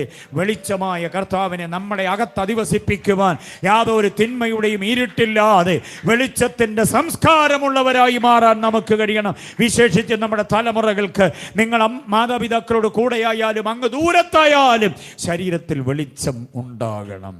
വെളിച്ചമുണ്ടാകണമെന്ന് മാത്രമല്ല, ഇരുട്ടിൻ്റെ അംശം ആ ഒട്ടുമെന്ന പദത്തിന് കൂടുതൽ മൂല്യം കൊടുത്തോണം. ഇരുട്ടിൻ്റെ അംശം ഒട്ടുമില്ലാതിരിക്കണം. ഗുഡ്. അപ്പം ഒന്നാമത്തെ കൂടാരത്തെ ഞാൻ അങ്ങനെ പറഞ്ഞു നിർത്തട്ടെ. രണ്ടാമത്തെ കൂടാരം ഏതാന്നാ പറഞ്ഞേ? രണ്ടാമത്തെ നിവാസം. സ്തോത്രം. വീട്ടുകാരെല്ലാം കൂടി ഒരുമിച്ച് ആലയത്തിൽ കിട്ടിയത് കൊണ്ട് ഭവനമെന്ന കൂടാരത്തെക്കുറിച്ച് കൂടെ പറയാം. ഇടയ്ക്കിടയ്ക്ക് നമ്മുടെ വീടുകളിൽ കൂട്ടായ്മകൾ നടക്കുന്നുണ്ടല്ലോ അല്ലേ? 21 ദിവസം ഉപവാസമൊക്കെ ക്രമീകരിക്കുമ്പം കുറേ ദിവസങ്ങൾ ചില വീടുകളിൽ അങ്ങ് അങ്ങനെ ഉണ്ടായിരുന്നോ? കഴിഞ്ഞ ദിവസം അങ്ങനെയായിരുന്നു. വീടുകളിൽ കുറേ ദിവസങ്ങൾ അങ്ങ് നടത്തണം, പകലത്തെയോ രാത്രിയിലോ ഒക്കെ. ഓരോ വീട്ടുകാരും അതിന് ഒരു താല്പര്യം കാണിക്കണം. അടുത്ത ദിവസം എൻ്റെ വീട്ടിൽ വേണം, എൻ്റെ വീട്ടിൽ വേണം, ഓരോരുത്തർക്കും ഒരു നല്ല മനസ്സുണ്ടാകണം. ഈ ആഴ്ചത്തെ കുടുംബ പ്രാർത്ഥന ആർക്ക് വേണമെന്ന് ചോദിക്കുമ്പോൾ ഉള്ള ഒരു മൗനം ഉണ്ടല്ലോ സഭയ്ക്കകത്ത്. അത് ഭയങ്കര മൗനമാണ്. ഞാൻ സഭാ ശുശ്രൂഷകനായതുകൊണ്ട് എനിക്കറിയാം. കുടുംബ പ്രാർത്ഥന ആർക്ക് വേണം ഈ ആഴ്ച? മിണ്ടത്തില്ല. പറയുന്നത് മിണ്ടാതിരിക്കുന്ന സമയത്ത് കുടുംബ പ്രാർത്ഥന വെച്ചാൽ എന്തോ വെക്കണമെന്നുള്ളതിനെ കുറിച്ചുള്ള ആലോചനയാണ്. എത്ര പേര് വരും? എല്ലാവരും കൂടെ വന്ന ഒരു 100 പേര്. 100 ചായ, 100 ചായയും പിന്നെ എന്തെങ്കിലും കടി കൊടുക്കണ്ടേ? ഉഴുന്ന് വടയോ നെയ്യപ്പോ എന്തെങ്കിലും. 100 എണ്ണം. 100 ചായക്ക് എത്ര രൂപയാകും? 100 കടിക്ക് എത്ര രൂപയാകും? അതോ ഇനി അപ്പവും കറിയും വെക്കണോ? അപ്പം വെച്ചാൽ ഏത് കറി വെക്കും? കടലക്കറി വെക്കണോ അതോ ചിക്കൻ കറി വെക്കണോ? എന്ത് വെക്കണം, എന്ത് വെക്കണം, എന്ത് വെക്കണം എന്നുള്ള മൗനമാണ് പാസ്റ്ററുടെ ചോദ്യത്തിന് മുമ്പിൽ ആരും മിണ്ടാതിരിക്കുന്നത്. അവസാനം വെക്കാൻ എളുപ്പം എന്തുവാണെന്നറിയാമോ? യോഗം വേണ്ടാന്ന് വെക്കുക എന്നുള്ളത്. അങ്ങനെ യോഗം വേണ്ടാന്ന് വെച്ച് വീട്ടിൽ ഇടവകയെല്ലാം കൂടെ വന്നു കയറിയിരുന്നൊരു പാട്ടൊക്കെ പാടി ആരാധിച്ചിട്ട് എത്ര കാലമായി ചിന്തിച്ചു. അതിൻ്റെ കുഴപ്പം നമ്മുടെ വീട്ടിലുണ്ട്. നമ്മൾ സന്ധ്യപ്രാർത്ഥനയൊക്കെ നടത്തുന്നുണ്ട്, അതൊക്കെ നല്ല കാര്യമാണ്. പക്ഷേ അത് പോരാ. നമ്മുടെ ഇടവകയിലെ പുരോഹിതന്മാർ, ശുശ്രൂഷക്കാരെത്തികൾ, ഇടവകയിലെ ദൈവമക്കളെല്ലാം കൂടി വീടിനകത്ത് ഞെരുങ്ങി ഇരിക്കട്ടെ. എല്ലാവരും കൂടെ വന്ന് അവിടെ ഇവിടെ മുറ്റത്തോ അടുക്കളയിലോ ബെഡ്റൂമിലോ പ്രധാന ഹാളിലോ എല്ലാവരും കൂടെ വന്ന് കൂടിയിരുന്ന് ഒരു പാട്ടുമൊക്കെ പാടി ആത്മാവിൽ ആരാധിച്ച് അതിനകത്തൊരു വചന ശുശ്രൂഷക നടക്കുമ്പോൾ എൻ്റെ വീടിന് നേരെ നോട്ടമിടുന്ന ദുഷ്ടശക്തി പാറ പറക്കും. എത്ര പേര് വിശ്വസിക്കുന്നുണ്ടത്? നമ്മുടെ വീടിനകത്ത് അന്തഛിദ്രം ഉണ്ടാകണമെന്നും നിലവിളി ഉണ്ടാകണമെന്നും മുറ്റത്തൊരു നീലപ്പടുത മരണപ്പന്തൽ കെട്ടണമെന്നൊക്കെ ആഗ്രഹിക്കുന്ന നിരവധി ആളുകളുണ്ട്. മനസ്സിലായില്ലേ? അങ്ങനെയുള്ള ദോഷങ്ങളും വെല്ലുവിളികളും എല്ലാം പടിയിറങ്ങാൻ വീട്ടിൽ ആരാധന മുടങ്ങരുത്. സഭയുടെ കൂടിവരവ് വീട്ടിലേക്ക് വ്യാപിപ്പിക്കണം. അത് ഏറ്റവും പ്രധാനമാണ്. ഉഴുന്നുവടയുടെയും ചായയുടെയും തേയിലയുടെയും പഞ്ചാരയുടെയും കണക്ക് കൂട്ടി വേണ്ട അന്ന് വെക്കരുത് യോഗം. അത് എത്ര ചെലവായാലും ഇനി ചെലവൊന്നും ഇല്ലെങ്കിലും ആ യോഗത്തെ ക്രമീകരിക്കാനായിട്ട് പറ്റണം.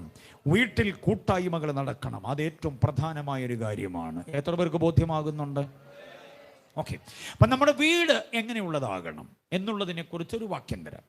തെസ്സലോനിക്ക ലേഖനം 5:23 3 കാര്യങ്ങളുള്ളതുപോലെ നമ്മുടെ വീടിന് 3 പ്രത്യേകതകൾ വേണമെന്ന് വെളിപ്പെടുത്തുന്ന അനുഗ്രഹീതമായൊരു വാക്യം കൂടെ വെളിപ്പെടുത്താം. ഈ വാക്യം എവിടെയാണെന്ന് വാക്യം എടുത്തു പറയാൻ പറ്റുമോ എന്നൊന്ന് നോക്കട്ടെ. പിന്നെ പാണാങ്കര സഭ എന്നൊക്കെ പറഞ്ഞാൽ കേരളത്തിലെ സഭകളിൽ പ്രസിദ്ധമായൊരു സഭയല്ലേ? സ്തോത്രം. അപ്പം ഞാൻ വാക്യം പറഞ്ഞാൽ അപ്പോസ്തലന്മാർ ഒത്തിരി പേരുള്ള ഒരു സഭയിൽ ഈ വാക്യം പറയുന്നില്ലെങ്കിൽ അതൊരു വലിയ ദുരിതമായി മാറും. ഞാൻ വാക്യം പറയാം. എൻ്റെ ജനം, എല്ലാ ജനവുമല്ല, എൻ്റെ ജനം സമാധാന നിവാസങ്ങളിൽ നിർഭയ വസതികളിലും സ്വൈര്യമുള്ള വിശ്രാമ സ്ഥലങ്ങളിലും പാർക്കും. ദൈവത്തിൻ്റെ ജനം പാർക്കേണ്ട വീടിൻ്റെ മഹത്വം ഇതാണ്. വീട്ടുപ്രാർത്ഥനയിലൊക്കെ പ്രസംഗിക്കാൻ കൊള്ളുന്ന സൂപ്പർ വാക്യമാണത്. എൻ്റെ ജനം എവിടെ പാർക്കണമെന്നാ? സമാധാന നിവാസം. 3 കാര്യം ശ്രദ്ധിച്ചോണം. ആത്മാവ്, ദേഹി, ദേഹം, 3 ഘടകങ്ങൾ, 3 യോഗ്യതകൾ വേണമെന്ന് പറഞ്ഞ പോലെ വീടിനും 3 യോഗ്യതകൾ വേണം. 1 എന്തുവായിരിക്കണം? അത് സമാധാന നിവാസമാകണം. 2 എന്തുവായിരിക്കണം? നിർഭയ വസതി. 3 എന്തുവാകണം? സ്വൈര്യമുള്ള വിശ്രാമ സ്ഥലം. കണ്ടോ അങ്ങനെ വാക്യം? വെളിപ്പാട് പുസ്തകം വരെ വന്നു. തപ്പി തപ്പി തപ്പി കിട്ടിയില്ല. യെശയ്യാപ്രവചനം 32-ാം അധ്യായം 18-ാം വാക്യമാണ്. ഒരിക്കലും മറക്കരുത്. വീട്ടിനകത്തൊക്കെ എഴുതി വെക്കണം. കുഞ്ഞുങ്ങൾ ആരെങ്കിലും എഴുതാൻ അറിയാവുന്ന കുഞ്ഞുങ്ങൾ സ്കെച്ച് പെന്നു കൊണ്ടൊക്കെ എഴുതി വെക്കണം. 32:18. എൻ്റെ വീടിൻ്റെ പ്രത്യേകത യെശയ്യാവ് 32:18 ഓരോരുത്തർക്കും പറയാൻ പറ്റണം. വായിച്ചേ ഇനി. പിന്നെ റെഫറൻസ് പറഞ്ഞു കഴിഞ്ഞ് വായിക്കാൻ എന്നാ സുഖം നോക്കിയേ. എന്നാലും വായിച്ചോ. എൻ്റെ ജനം, യെസ്, സ്വൈര്യമുള്ള വിശ്രാമ സ്ഥലങ്ങളിലും പാർക്കും. ഇനി ചിന്തിക്കേ, നമ്മുടെ വീടിന് ഈ പ്രത്യേകതയുണ്ടോ? കുഞ്ഞുങ്ങൾ ചിന്തിക്കുക. അല്പം പക്വതയുള്ള പ്രായമുള്ള കുഞ്ഞുങ്ങൾ ചിന്തിച്ച്, പെൺകുഞ്ഞുങ്ങൾ ചിന്തിച്ച്, നിങ്ങൾ അംഗമായിരിക്കുന്ന വീടിന് ഈ 3 പ്രത്യേകതകളുണ്ടോ? എന്തോ വീട്? 1 സമാധാന. എൻ്റെ ജനം എന്നാ ദൈവം പറയുന്നു. അത് പ്രവാചകൻ പറയുന്നല്ല, ദൈവമായ യഹോവ പറയുക. എൻ്റെ ജനം സമാധാന നിവാസം. ആരാ ദൈവത്തിൻ്റെ ജനമെന്നറിയാമോ?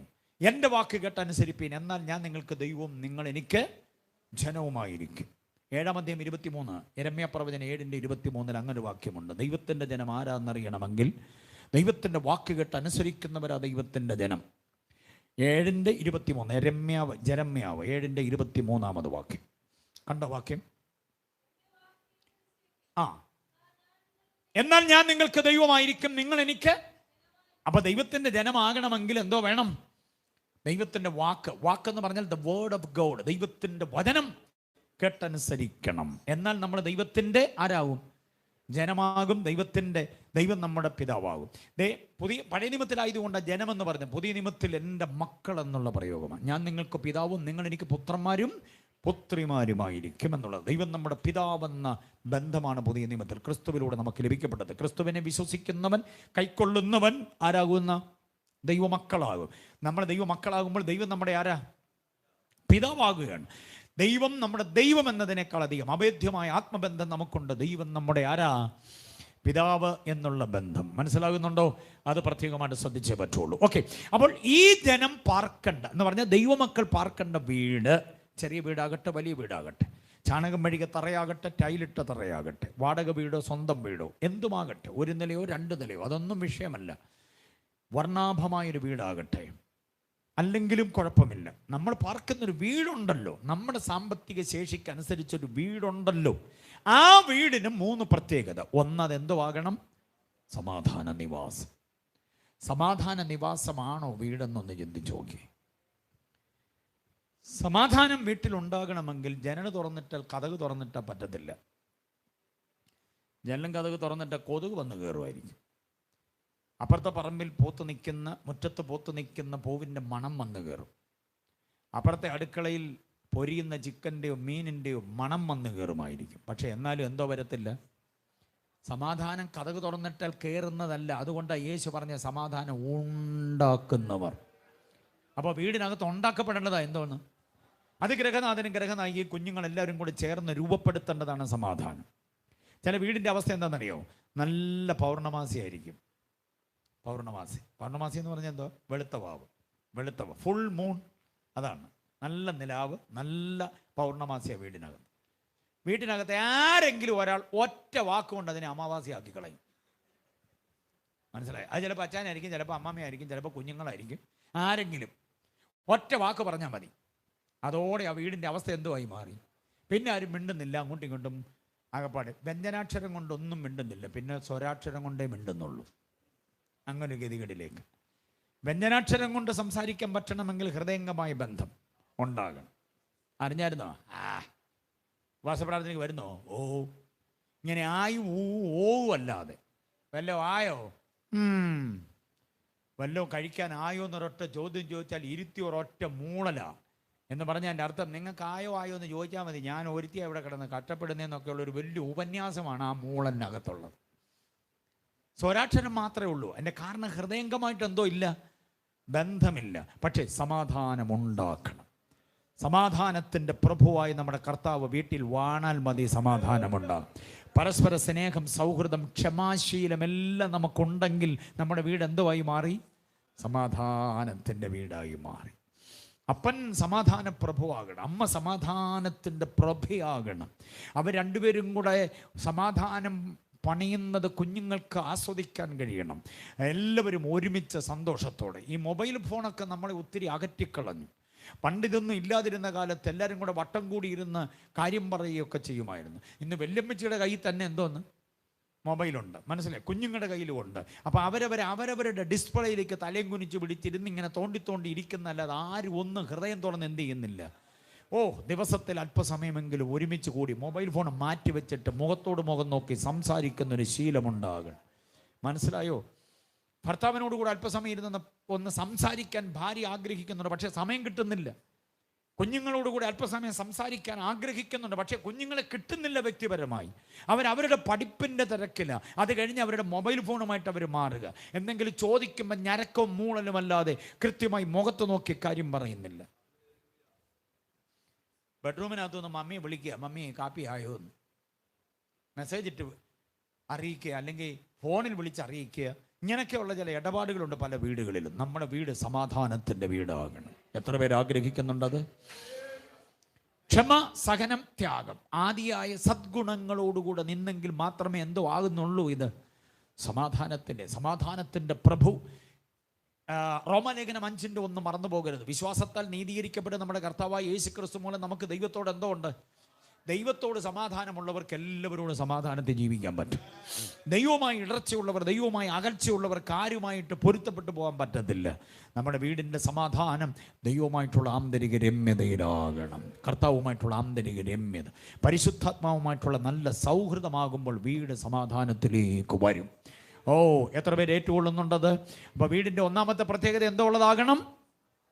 രണ്ടാമത് എന്തോ എന്നറിയാമോ? നിർഭയ വസതി. ഉപവാസപ്രാർത്ഥനയോടുകൂടെ നമ്മുടെ വീട് ക്രമീകരിക്കപ്പെടണം. വ്യക്തിപരമായി നാം എന്ന ആലയം ശുദ്ധീകരിക്കപ്പെടണം. രണ്ടാമത് നമ്മുടെ വീട് പണിയപ്പെടണം. മനസ്സിലായില്ലേ? നിർഭയ വസതി എന്ന് പറഞ്ഞാൽ എന്താ? സാത്താന്യ അധിവാസമില്ലാത്ത വീടായിരിക്കണം നമ്മുടേത്. നമ്മളോടുകൂടെ സാത്താൻ എന്ത് ചെയ്യരുത്? നമ്മുടെ വീട്ടിൽ താമസിക്കരുത്. സാത്താൻ നമ്മുടെ വീട്ടിൽ താമസിക്കുന്നതിൻ്റെ അടിസ്ഥാന കാരണം എന്താണെന്നറിയാമോ? അവൻ ഇഷ്ടമുള്ളത് എന്തോ അതിനകത്തുണ്ട്. മനസ്സിലായില്ലേ? സാത്താൻ ഇഷ്ടമുള്ളത് എന്തോ നമ്മുടെ വീട്ടിലുണ്ടെങ്കിൽ ആര് മാറത്തില്ല? സാത്താൻ മാറത്തില്ല. ഞങ്ങൾ പത്തനാപുരത്തൊക്കെ പറയുന്ന ഒരു തരം ഈച്ചയുണ്ട്. നിങ്ങളതിന് മണിയൻ ഈച്ച എന്ന് പറയുന്നത്. ഒരു നീല നിറമുള്ള, കാണാൻ നല്ല കളർഫുള്ളാണ്. പക്ഷേ ഇത് ഇരിക്കുന്ന എവിടെയാണെന്നറിയാമോ? തേനിലും തേൻകട്ടയിലും ഒന്നുമല്ല, പിന്നെ ആ ജീർണിച്ച മത്സ്യ അവശിഷ്ടങ്ങൾ ഇരിക്കുക. അറിയാമോ? ഞാൻ പറഞ്ഞ ഈച്ച മനസ്സിലായല്ലോ. മണിയൻ ഈച്ച എന്നാണ് ഇവിടെ പറയുന്നത്. ഞങ്ങൾ മണികണ്ഠൻ ഈച്ച എന്നാണ് പറയുക. ഓക്കെ, മണികണ്ഠൻ എന്നാണ് പറയുക. ഓക്കെ, അപ്പം അങ്ങനൊരു സാധനമുണ്ട്. നിങ്ങൾ നോക്കിക്കേ, ഇവിടെ ഇരിക്കുന്നതിനിടയ്ക്ക് കൂടെ അത് പറക്കുന്നുണ്ടോ? നിങ്ങളുടെ ഇടയ്ക്ക് കൂടെ ഉണ്ടോ? ഇല്ല, അങ്ങനെ പറക്കുന്നില്ല. എന്താ കാര്യമെന്ന് ചോദിച്ചാൽ, ഇവിടെ വരാൻ പള്ളി ആയതുകൊണ്ട് കയറി വരാൻ പേടിയായതുകൊണ്ടൊന്നുമല്ല. പിന്നെന്താണെന്നറിയാമോ? അവൻ ഇരിക്കാൻ പറ്റിയ സാധനമൊന്നും ഇവിടെ ഇല്ല. നിങ്ങൾ ആരെങ്കിലും പോയി 2 ദിവസം പഴക്കമുള്ളൊരു മീനിൻ്റെ തല ഇവിടെ കൊണ്ടുവച്ച് നോക്കി, അല്പം കഴിയും 5 മിനിറ്റിനകത്ത് കൂട്ടമായിട്ട് ഇവിടെ വന്നിരിക്കും. ഇതന്നെയാണ് വീട്ടിലും സംഭവിക്കുക. പിശാചിന് ഇരിപ്പിടം എന്തെങ്കിലും നമ്മൾ ഒരുക്കി കൊടുത്താൽ അവൻ എന്ത് ചെയ്യും? അതിനകത്ത് വന്ന് കയറും. അതിന് 1-2 കാര്യം ഞാൻ പറയാം. ഒന്ന്, അനധികൃതമായ സമ്പാദനം വീട്ടിലുണ്ടോ? പെങ്ങൾക്ക് പോകേണ്ടത് ആങ്ങടയിലുണ്ടോ? ആങ്ങളയ്ക്ക് പോകേണ്ടത് പെങ്ങളുടെ കയ്യിൽ ഇരിപ്പുണ്ടോ? അങ്ങനെ ഉണ്ടെങ്കിൽ അതിൻ്റെ അവകാശം ആർക്കാ? അമ്മാച്ചൻ്റേത് അനന്തരവൻ അടിച്ചു മാറ്റിയിട്ടുണ്ടോ? അനന്തരവൻ്റേത് അമ്മാച്ചൻ അടിച്ചു മാറ്റിയിട്ടുണ്ടോ? ചേട്ടൻ്റേത് അനിയൻ്റെ കയ്യിലുണ്ടോ? അനിയൻ്റേത് ചേട്ടൻ്റെ കയ്യിലുണ്ടോ? ഉപവാസപ്രാർത്ഥന ആയതുകൊണ്ട് തുറന്നു പറച്ചിൽ, വേറൊന്നും വിചാരിക്കരുത്. വ്യക്തിപരമായി വലിയ ബന്ധം നമുക്ക് തമ്മിൽ ഇല്ലാത്തതുകൊണ്ട് എനിക്കിത് സ്വതന്ത്രമായിട്ട് പറയാൻ പറ്റും. വേറെ ഒന്നും വിചാരിക്കരുത്. സാത്താൻ അവകാശം പറയുന്നത് ഈ വിധമായ സംഗതികളിലാണ്, അനധികൃത സമ്പാദനങ്ങളിൽ. ശമ്പളത്തെക്കാൾ അപ്പുറമായിട്ടുള്ള കിമ്പളം വല്ലതും വാങ്ങിച്ചു വെച്ചിട്ടുണ്ടോ വീട്ടിൽ? അതിൻ്റെ മേൽ സാത്താനാണ് അവകാശം പറയുന്നത്. സാത്താൻ്റെ അവകാശമാണത്. മനസ്സിലായി? നമ്മുടെ അതുകൊണ്ടാ സാത്താൻ അവകാശം പറയുന്നത്. അത് നിർഭയ വസതിയാകത്തില്ല. പിശാച് പാർക്കുന്ന വീട് നിർഭയമാകത്തില്ല. ഒരു മുറി അടുത്ത മുറി പോകാൻ പേടിയായിരിക്കും. മുറ്റത്തൊന്ന് അകത്തോട്ട് കയറാൻ, അകത്തൊന്ന് മുറ്റത്തോട്ട് ഇറങ്ങാൻ പേടിയായിരിക്കും. ചൊവ്വാഴ്ചയും വെള്ളിയാഴ്ചയും പറയും വേണ്ട. അങ്ങനെയൊക്കെ ചില സങ്കല്പങ്ങളുണ്ടല്ലോ. പിശാച് മാറാത്ത വീട്.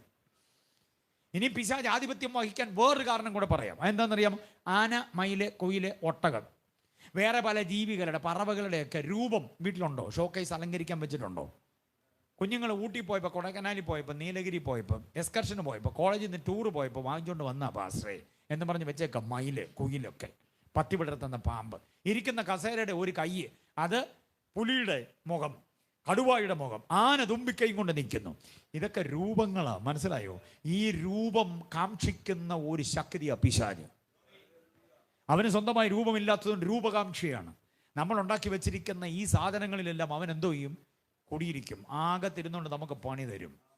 അതുകൊണ്ട് രക്ഷിക്കപ്പെട്ട ഒറ്റ വിശ്വാസിയുടെയും വീട്ടിനകത്ത് ആകാശത്തിൻ്റെ കീഴിലുള്ള ഒരു പറവയുടെയും രൂപം, ഭൂമിയിലുള്ള ഒരു മൃഗത്തിൻ്റെ പ്രാണിയുടെയോ രൂപമുണ്ടാകരുത്. സമുദ്രത്തിലെ ജലജന്തുക്കളുടെ രൂപമുണ്ടാകരുത്.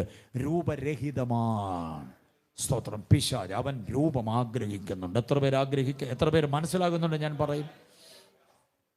അങ്ങനെ വല്ല ഇടപാട് വീട്ടിലുണ്ടെങ്കിൽ ഇന്ന് രാത്രി ചെന്ന് 21 ഉപവാസം കഴിയുന്നതിന് മുമ്പ് തല്ലിപ്പൊട്ടിച്ച് ദൂരെ കളയണം. എൻ്റെ ദൈവമേ 2500 രൂപ തല്ലിപ്പൊട്ടിക്കാൻ പറയാൻ എന്നാ എളുപ്പമാണ്. 1000 ബോത്തന്നങ്ങ് വെക്കണം. പിശാചിനെ പടിയിറക്കി വിടാൻ പറ്റും നമുക്ക്. കത്തിച്ച് കളഞ്ഞേക്കണം. അതല്ല ഏതെങ്കിലും മതത്തിൻ്റെ ചിഹ്നങ്ങൾ, ഏതെങ്കിലും മതം വെച്ചു പൂജ നടത്തി ഉപാസന നടത്തുന്ന ദേവീദേവന്മാരുടെ രൂപങ്ങളോ അതിൻ്റെ പടങ്ങളോ ഉള്ള കലണ്ടർ ജൗളിക്കട തന്നായിരിക്കും നമുക്ക്. നമ്മൾ വാങ്ങിച്ചുകൊണ്ട് വന്ന് ബിഗ് ഷോപ്പറിനകത്ത് ഉള്ളതായിരിക്കും ആ രൂപം. അതൊക്കെ ജാതീയ ആചാരങ്ങളുടെ, ഉപാസനകളുടെ, യാഗയോഗങ്ങളുടെ, കർമ്മകാണ്ഡങ്ങളുടെ ഒക്കെ രൂപമോ ലക്ഷണമോ അതിൻ്റെ മുദ്രകളോ ആണെങ്കിൽ ദൂരെ എടുത്ത് കളയണം. അതൊന്നും നമ്മുടെ വീട്ടിൽ വയ്ക്കാൻ പാടില്ല. നമ്മുടെ വീട്ടിൽ കൊണ്ടുവരുന്ന സാധന സാമഗ്രികളുടെ രൂപം അതിനകത്ത് കൊത്തിവെച്ചിരിക്കുന്നതൊക്കെ നമ്മൾ തിരിച്ചറിയണം. മനസ്സിലാകുന്നുണ്ടോ? കുഞ്ഞുങ്ങൾ നോട്ട്ബുക്ക് വാങ്ങിച്ചാൽ പോലും ശ്രദ്ധിച്ചോണം. അതിനകത്തൊന്നും അന്യഥ ഉള്ള പടങ്ങളൊന്നും പാടില്ല. അത് വേണ്ടെന്ന് വെക്കണം. ഇനിയിപ്പോൾ അത് കളർ പേജ് അത് തന്നെയാണ്. വലിച്ചു ദൂരെ കളഞ്ഞിട്ട് വേറെ പൊതിഞ്ഞുണ്ടാക്കണം. ഇതൊന്നും നമ്മൾ ചുമന്നുകൊണ്ട് നടക്കരുത്. മനസ്സിലായില്ലേ? അത് ഏറ്റവും പ്രധാനമാണ്. ഒട്ടനവധി മതങ്ങളുടെ ചിഹ്നങ്ങളും അവർ സേവിക്കുന്ന ആരാധനാ മൂർത്തികളുടെ പടങ്ങളുമുള്ള പുസ്തകങ്ങളും പേനകളും ആദ്യം ഇതുമെല്ലാം ഉണ്ടായിരിക്കും. അതൊന്നും പാടില്ല നമുക്ക്. അതൊക്കെ അകറ്റി നിർത്തണമെങ്കിലേ പിശാച് അകന്ന് നിൽക്കത്തുള്ളൂ. അപ്പോൾ 1, അനധികൃത സമ്പാദനം. മനസ്സിലായില്ലേ? 2, ഏതെങ്കിലും വിധത്തിലുള്ള രൂപങ്ങൾ. മനസ്സിലായോ? 3, നമ്മൾ വ്യക്തിപരമായി ചെയ്യുന്ന അവിഹിതമായ കാര്യങ്ങൾ. ദൈവവചനത്തിന് വിരുദ്ധമായ ചില അവിഹിത ബന്ധങ്ങളും ഇടപാടുകളും ഉണ്ടെങ്കിൽ പിശാച് എന്തോ ചെയ്യത്തില്ല? പോകത്തില്ല. വീടിനെ നമ്മൾ തിന്മയായി ഉപയോഗിച്ചിട്ടുണ്ടെങ്കിൽ പിശാച് പടിയിറങ്ങത്തില്ല അവിടുന്ന്. വീട് സംശുദ്ധമായി കാക്കാൻ കഴിയണം. അത് വളരെ സവിശേഷമായൊരു കാര്യം. വീട് നിർഭയവസതിയാകണം. ധൈര്യമായി നമ്മുടെ വീട്ടിനകത്തിരുന്ന് ആരാധിക്കാനും ശാസിക്കാനും ഒക്കെ പറ്റണം നമുക്ക്. മനസ്സിലായില്ലേ? നമ്മുടെ വീടിനകത്തെ സന്തോഷം ജനത്തിന് ബോധ്യമാകത്തക്ക നിലയിൽ വീട് അതാണ് രണ്ടാമത്തെ സംഗതി. രണ്ടാമത്തെ മനോഹാരിത. വീട് എങ്ങനെയായിരിക്കണം? ശാപം നിങ്ങളോടുകൂടെ ഇരിക്കാൻ ഞാൻ നിങ്ങളോടുകൂടെ വസിക്കയില്ലെന്ന് പറഞ്ഞ് ദൈവം പടിയിറങ്ങുകയാണ്. യോശുവ ചോദിക്കുന്നു, എന്താ ശാപം? ദൈവം പറഞ്ഞു, കണ്ടുപിടിച്ചോളാൻ പറഞ്ഞു. അവസാനം ചീട്ടിട്ട് കണ്ടുപിടിച്ചു, ആഖാനെ പിടിച്ചു. ആഖാനോട് ചോദിച്ചു, എന്താ മകനെ നീ കാണിച്ച പണി? അവൻ പറഞ്ഞു, ഒരു ബാബിലോണ്യ മേലങ്കി, ഒരു പൊൻകട്ടി, ഒരു വെള്ളിക്കട്ടി കണ്ടു, മോഹിച്ചു, എടുത്തു. എവിടെ കൊണ്ടുവച്ചു? അതെൻ്റെ കൂടാരത്തിനകത്ത് കുഴികുത്തി മറവ് ചെയ്തു. അപ്പോൾ വീട്ടിനകത്തെ പ്രതിസന്ധിയാണ്. പിശാച് പടി ഇറങ്ങും അവിടുന്ന്. ബാബിലോണ്യ മേലങ്കി ഇവിടെ കിടക്കുക. ബാബിലോണ്യ മേലങ്കി ആരുടെയാണെന്നറിയാമോ? പിശാചിൻ്റെതാണ്. വെള്ളിക്കട്ടിയും പൊൻകട്ടിയും ആരുടെയാണെന്നറിയാമോ? പിശാചിൻ്റെതാണ്. മനസ്സിലായില്ലേ? ശരീരത്തിൽ നിന്ന് പിശാച് പടിയിറങ്ങത്തില്ല. പച്ചകുത്തി അതുപോലുള്ള ഇടപാടുകൾ രക്ഷിക്കപ്പെടാത്ത കാലത്ത് ചെയ്തു കൂട്ടിയതാണ്. അപ്പം ഇതിങ്ങനെ കൊത്തിവെച്ച് അക്ഷരങ്ങളും മതചിഹ്നങ്ങളും ഒക്കെ കൊത്തിവെച്ച ശരീരത്തിൽ നിന്ന് പിശാചിൻ്റെ അവകാശം പോകത്തില്ല. ആ വ്യക്തികളെ നന്നായിരുത്തി പ്രാർത്ഥിച്ച് ദൈവകൃപയിൽ അവരെ ഭരമേൽപ്പിക്കണം സഭ. അവരെ വെറുതെ വിട്ടാൽ പിശാച് അവനെ വാഹിച്ചു കൊണ്ടുപോകും. വേറൊരു സംഗതിയുണ്ട്, പിശാച് പടിയിറങ്ങാത്ത രക്ഷിക്കപ്പെട്ട ഒരു ദൈവ പൈതൽ. നമ്മുടെ കുഞ്ഞുങ്ങളുടെയൊക്കെ വിവാഹത്തിൻ്റെ കാര്യങ്ങളുണ്ടല്ലോ, ആത്മാവിൽ ദൈവഹിതപ്രകാരം ചെയ്തോണം. രക്ഷിക്കപ്പെട്ട കുഞ്ഞിനെ നിങ്ങൾ ഒരിക്കലും രക്ഷിക്കപ്പെടാത്തവനുമായിട്ടോ രക്ഷിക്കപ്പെടാത്തവളുമായിട്ടോ വിവാഹം ചെയ്തു കൊടുക്കരുത്. മനസ്സിലായില്ലേ? അത് വന്നു കഴിഞ്ഞാൽ പിശാചിൻ്റെ ആധിപത്യം ആ വീട്ടിനകത്തുണ്ടാകും. അതാണ് രക്ഷിക്കപ്പെട്ട കുഞ്ഞുങ്ങൾക്ക് രക്ഷ എന്താണെന്ന് മനസ്സിലായിട്ടുള്ള രക്ഷിത ഗണത്തിൽ നിൽക്കുന്നവർക്ക് മാത്രം ജീവിത പങ്കാളികൾ ഉണ്ടാകണം. അവസരം അനുകൂലമായി ഒത്തുകിട്ടി കാശിൻ്റെ കാര്യം കണ്ടപ്പം ജർമ്മനിയിലോ അമേരിക്കയിലോ ന്യൂയോർക്കിലോ പയ്യൻ, പെണ്ണവിടെ നേഴ്സാണ്, ഇവനെയും കൂടെ കൊണ്ടുപോകുമെന്നൊക്കെ കണ്ടപ്പം നമ്മൾ കാര്യങ്ങൾ സാധിച്ചു കൊടുത്തതാ. ഈ രക്ഷിക്കപ്പെടാത്ത ഒരു മോനുമായിട്ടാണോ എന്ന് ചോദിച്ചപ്പോൾ അത് സാരമില്ല പാസ്റ്ററെ, മോളെ അറിയത്തില്ല, അവൾ മിടുക്കി, അവൾ 2 ആഴ്ചക്കകത്ത് ഇങ്ങോട്ട് നേടുമെന്നവനെ. അതാണ് സഭയ്ക്ക് തന്ന പ്രോമിസ്. കൊച്ചെന്നെ മിടിക്കാരെന്നറിയാവോ? സൺഡേ സ്കൂൾ അധ്യാപികയായിരുന്നു. PYPയുടെ പ്രധാന താരം. ഒറ്റയ്ക്ക് സമൂഹഗാനം പാടിക്കൊണ്ടിരുന്ന കൊച്ച. അവസാനം കല്യാണം വന്നപ്പം ആരുടെ കൂടെ പറഞ്ഞു വിട്ടു? രക്ഷിക്കപ്പെടാത്തവൻ്റെ കൂടെ. വീട്ടുകാർ നമുക്ക് സഭയ്ക്ക് തന്ന ഉറപ്പെന്തോന്നറിയാം? 2 ആഴ്ചക്കകത്ത് മോൾ അവനെ ഇങ്ങോട്ടെന്തോ ചെയ്യും, നേടും. 2 ആഴ്ച നമുക്ക് ഗ്യാരണ്ടി തന്നെ. 2 ആഴ്ച പോലും വേണ്ടി വന്നില്ല. ഒരാഴ്ചക്കകത്ത് ഇവൻ അവളെ അങ്ങോട്ട് നേടി. നേട്ടം നടന്നു. ഇങ്ങോട്ടല്ല, പിന്നെ എങ്ങോട്ട്? അങ്ങോട്ട്. ആത്മീയതയിൽ നിന്ന് വഴിപഴച്ചു പോയി. ആ കുടുംബം പിശാചിൻ്റെ കൈകളിൽ വല്ലാതെയായി പോകും.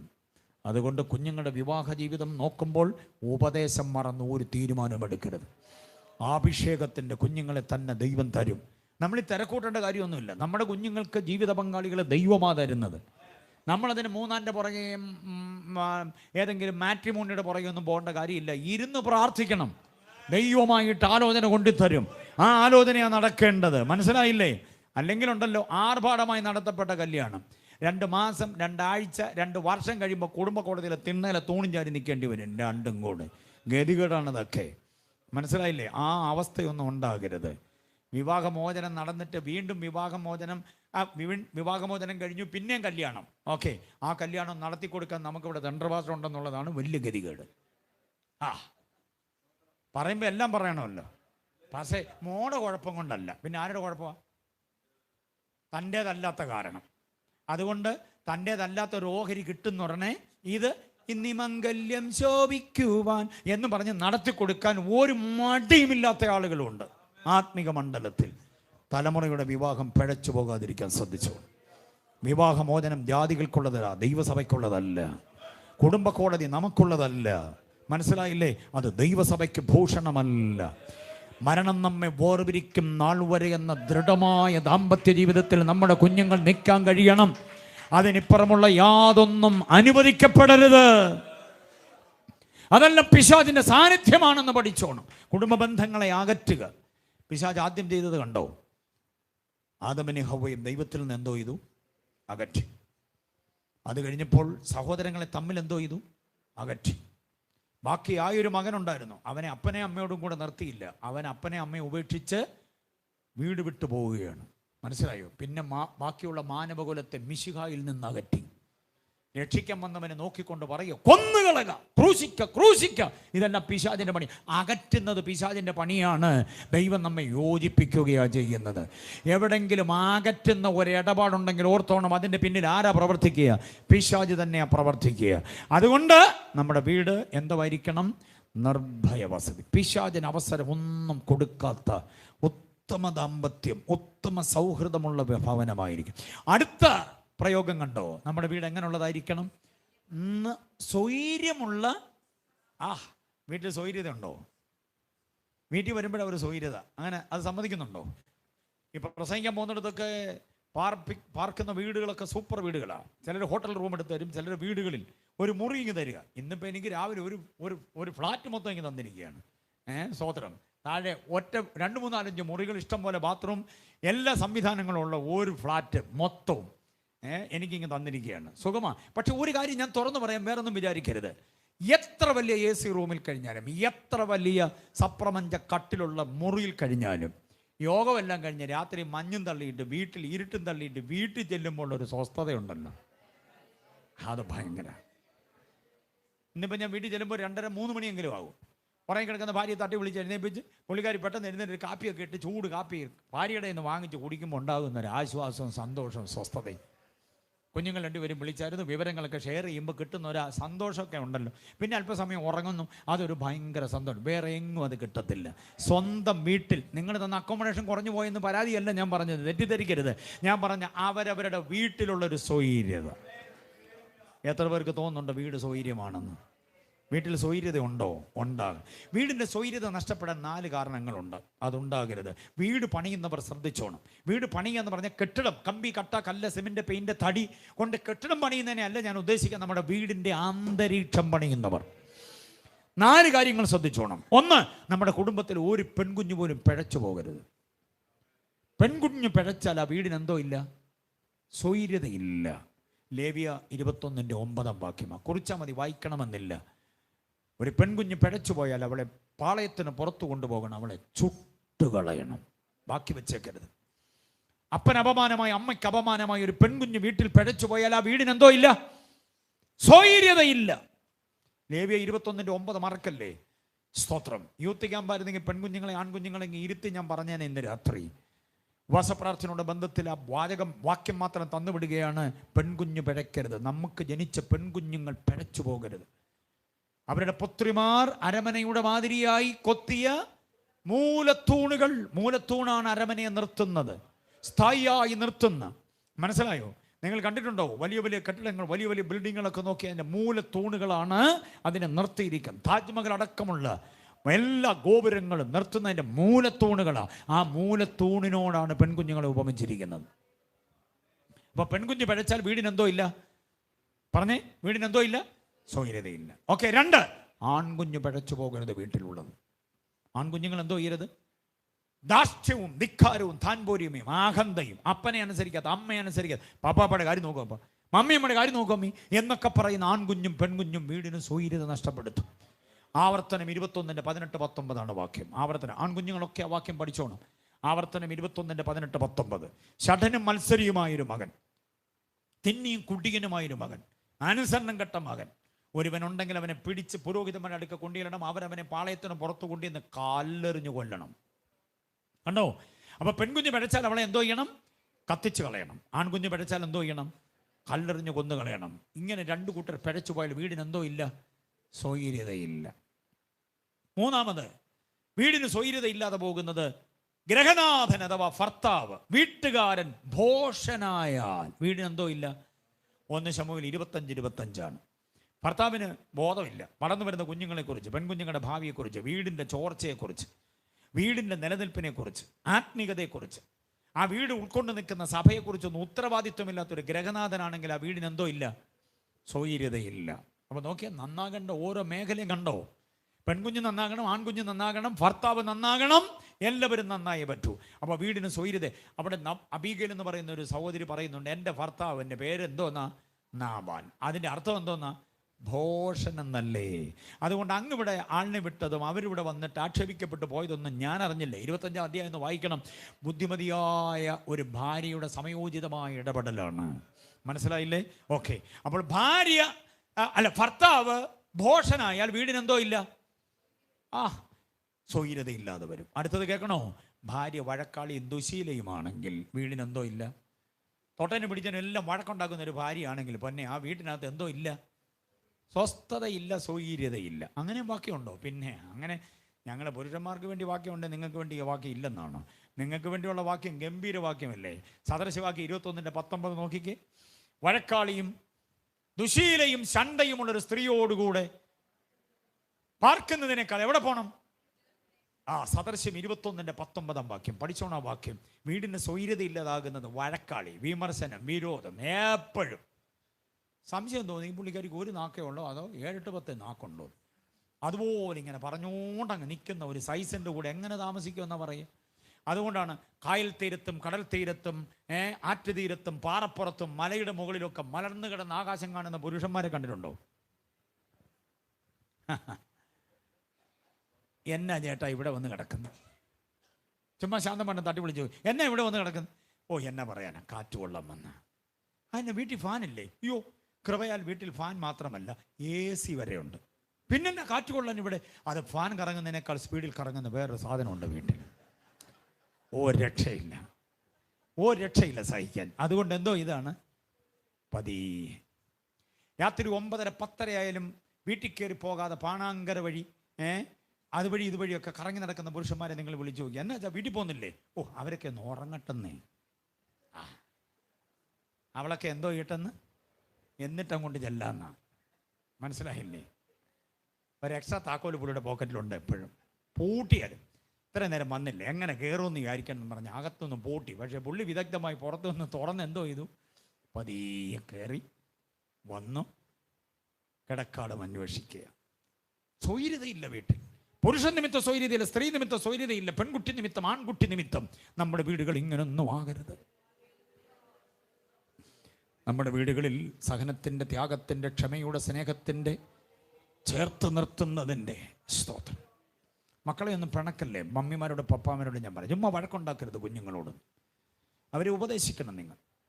അവരെ ഉപദേശിക്കുക എന്ന് പറഞ്ഞാൽ അവരെ ശ്വാസം മുട്ടിച്ചങ്ങ് ഉപദേശിക്കരുത്. ചിലരങ്ങ് ഉപദേശിക്കാൻ തുടങ്ങിയാൽ JCB കൊണ്ട് അങ്ങ് കയറുന്ന പോലെ. പിന്നെ അങ്ങ് ഉപദേശിച്ച് അവരെ ശ്വാസം മുട്ടിച്ച്, mummy okay mummy, okay mummy, please mummy, മതി മതി മതി എന്ന് പറഞ്ഞാൽ നിർത്തത്തില്ല. മമ്മിക്ക് ഇങ്ങനെ അങ്ങ് പറഞ്ഞുകൊണ്ട് നിൽക്കണം. പിന്നെ നിനക്കറിയാമോ എൻ്റെ ചെറുപ്പം, പിന്നെ നിങ്ങളുടെ ചെറുപ്പത്തെക്കുറിച്ച് അറിഞ്ഞിട്ട് പിള്ളേർക്ക് ഇപ്പം എന്നാ കാര്യം സാധിക്കാൻ? നമ്മൾ ഈ പഴംപുരാണം ഒന്നും പറയണ്ട. അവർക്ക് വേണ്ടി പ്രാർത്ഥിക്കും നന്നായിട്ട്.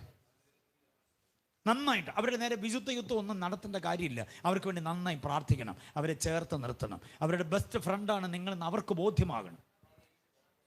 44 മാർഗം, കണക്കിന് മാർഗം, 44 മാർഗം. അപ്പോൾ ബാക്കി എത്ര വേണം 50 ആകാൻ?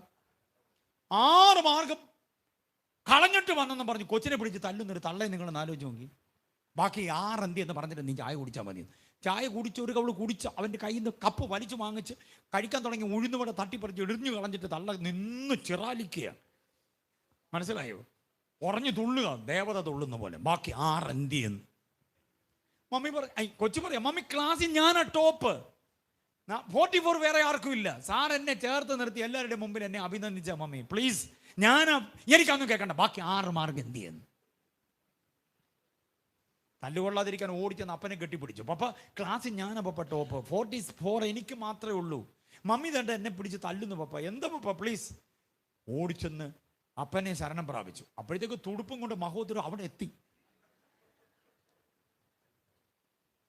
അപ്പൻ്റെ കയ്യിലായതുകൊണ്ട് തല്ലാൻ പറ്റാതെ ഇവരുടെ കാര്യം സാധിക്കാതെ വരുമ്പോൾ നമ്മളോട് അവസാനത്തെ ഒരു അടവുണ്ട് ഇവർക്ക്. അവസാനത്തെ ഒരു വാചകം, അത് സ്കട്ട് മിസൈലിനേക്കാൾ നിങ്ങളുടെ അല്ലേ പിന്നെ എങ്ങനാന്നാ. നമ്മുടെ ആദ്യത്തെ കുടിയിലെ അല്ല, ഒന്നിച്ചുള്ള കുടിയിലെ തന്നെയാണ്. പക്ഷെ മാർക്ക് 6 കുറഞ്ഞപ്പോൾ ഏത് കുടിയിലെയായി? ഓണപരീക്ഷയുടെ പ്രോഗ്രസ് കാർഡ് എടുത്തു വെച്ച് ഇവർ ഭയങ്കരമായിട്ട് 50-ൽ 50 എൻ്റെ മോളല്ലേ വാങ്ങിക്കുമെന്ന് എനിക്കറിയാം. 50 വാങ്ങിച്ചപ്പോൾ ആരുടെ ആയിരുന്നു? എൻ്റെ ആയിരുന്നു. 6 മാർക്ക് കുറഞ്ഞപ്പോൾ ആരുടെയായി? ഇതാണ്. മനസ്സിലായോ? മാർക്കിൻ്റെ വേരിയേഷൻ അനുസരിച്ച് പിതൃത്വം മാറ്റുന്ന ജഗജില്ലുകളാണ് മമ്മിമാർ. ഭയങ്കരമാണ്. മനസ്സിലായോ? സ്വത്രം അവസാനം അടിക്കാൻ പറ്റാഞ്ഞിട്ട് തിരിച്ച് തുടുപ്പും ഒക്കെ ആയിട്ട് തിരിച്ചങ്ങ് പോയി. ഏതാണ്ടൊക്കെ പെറുപിറുത്തമുണ്ട്. ശാന്തമായിട്ട് പോകത്തില്ലല്ലോ. പെറുപിറുത്ത് പറഞ്ഞ പോവുക. കാരണം അസ്ഥി കൊണ്ടല്ലേ ഉണ്ടാക്കിയത്. അസ്ഥി നിങ്ങളൊന്ന് കത്തിച്ച് നോക്കിക്കേ, അവസാനം തീരുന്നിടം വരെ പിരിപിരിന്ന് പറഞ്ഞ കത്തുള്ളൂ. മണ്ണ് കത്തുന്ന കണ്ടോ? കത്തുന്ന ആർക്കും അറിയത്തില്ല. പുക വരുമ്പോൾ മാത്രമേ തീ ഉണ്ടെന്ന് അറിയാവൂ. ശാന്തമായിട്ട് ഇതിങ്ങനെ അങ്ങ് താഴുവാണ്. മണ്ണ് കൊണ്ടുണ്ടാക്കിയ ഞങ്ങൾ സഹനത്തിനും അസ്ഥി കൊണ്ടുണ്ടാക്കി നിങ്ങൾ അവസാനം വരെ പെറുപിറുക്കും. അവസാനം പെറുപിറുത്തോണ്ട് കയറിപ്പോയി.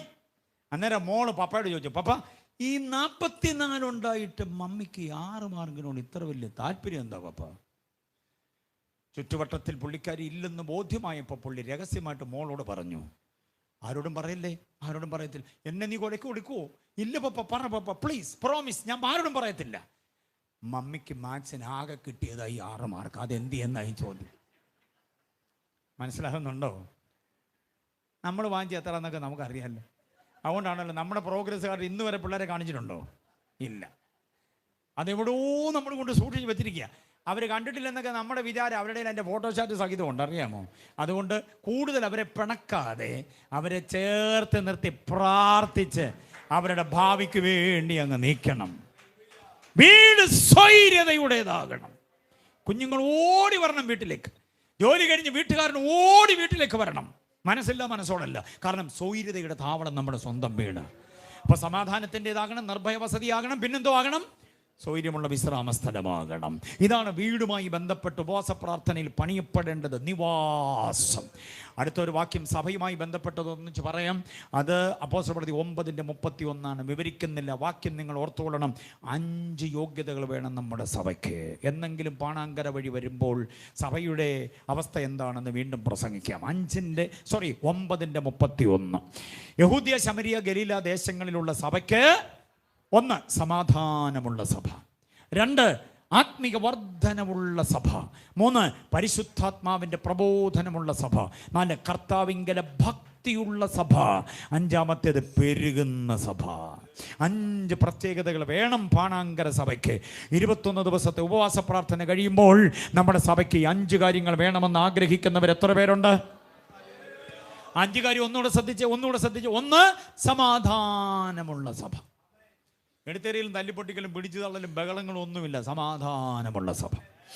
2 ആത്മിക വർധനമുള്ള സഭ.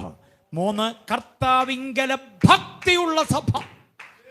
അടുത്തത് പരിശുദ്ധാത്മാവിൻ്റെ പ്രബോധനമുള്ള സഭ. 5 വളരുന്ന സഭ. പിളരുന്ന സഭയല്ല, പിന്നെ വളരുന്ന സഭ. ആത്മാക്കളെ കൊണ്ട് നിറയണം. ശൂന്യ സ്ഥലങ്ങളെ അവകാശം പറഞ്ഞ് പ്രാർത്ഥിക്കണം. ഇതിനകത്ത് ആളുകളെ ഇരുത്തുവാൻ സ്ഥലമില്ലാതെ വരുവോളം ആളുകൾ തിങ്ങി നിറയണം. ഇതിനകത്ത് എക്സ്റ്റെൻഡ് ചെയ്യണം ഇതിൻ്റെ ഭിത്തി അപ്പുറത്തെ സ്ഥലത്തേക്ക്. ഇതിനകത്ത് ആത്മാക്കൾ നിറയണം. ഒരു ഉപവാസ പ്രാർത്ഥന കഴിയുമ്പോൾ വിശ്വസിക്കുന്നവർ എത്ര പേരുണ്ട്? അങ്ങനെ സഭ പണിയപ്പെടാനിടയാകണം. കണ്ണുകളെ ദൈവസന്നിധിയിലടച്ച് ഹൃദയങ്ങളെ ഒന്ന് ഏകാഗ്രമാക്കിക്ക്. ആത്മാവിൻ്റെ ആലോചന നമുക്ക് ഇന്ന് രാത്രി ലഭിക്കപ്പെടാനിടയായി. അതനുസരിച്ച് ദൈവസന്നിധിയിൽ ഒന്ന് ആരാധിച്ച്, ഒന്ന് സ്തുതിച്ച്, ഒന്ന് കർത്താവിനെ മഹത്വപ്പെടുത്തിക്കേ. നമ്മുടെ ശരീരമെന്ന മന്ദിരം, നമ്മുടെ വീടെന്ന മന്ദിരം, സഭയെന്ന മന്ദിരം ദൈവത്തിന് നിവാസമാകണം. അത്യുന്നതനായ ദൈവം പാർക്കണം നമ്മുടെ വീട്ടിൽ.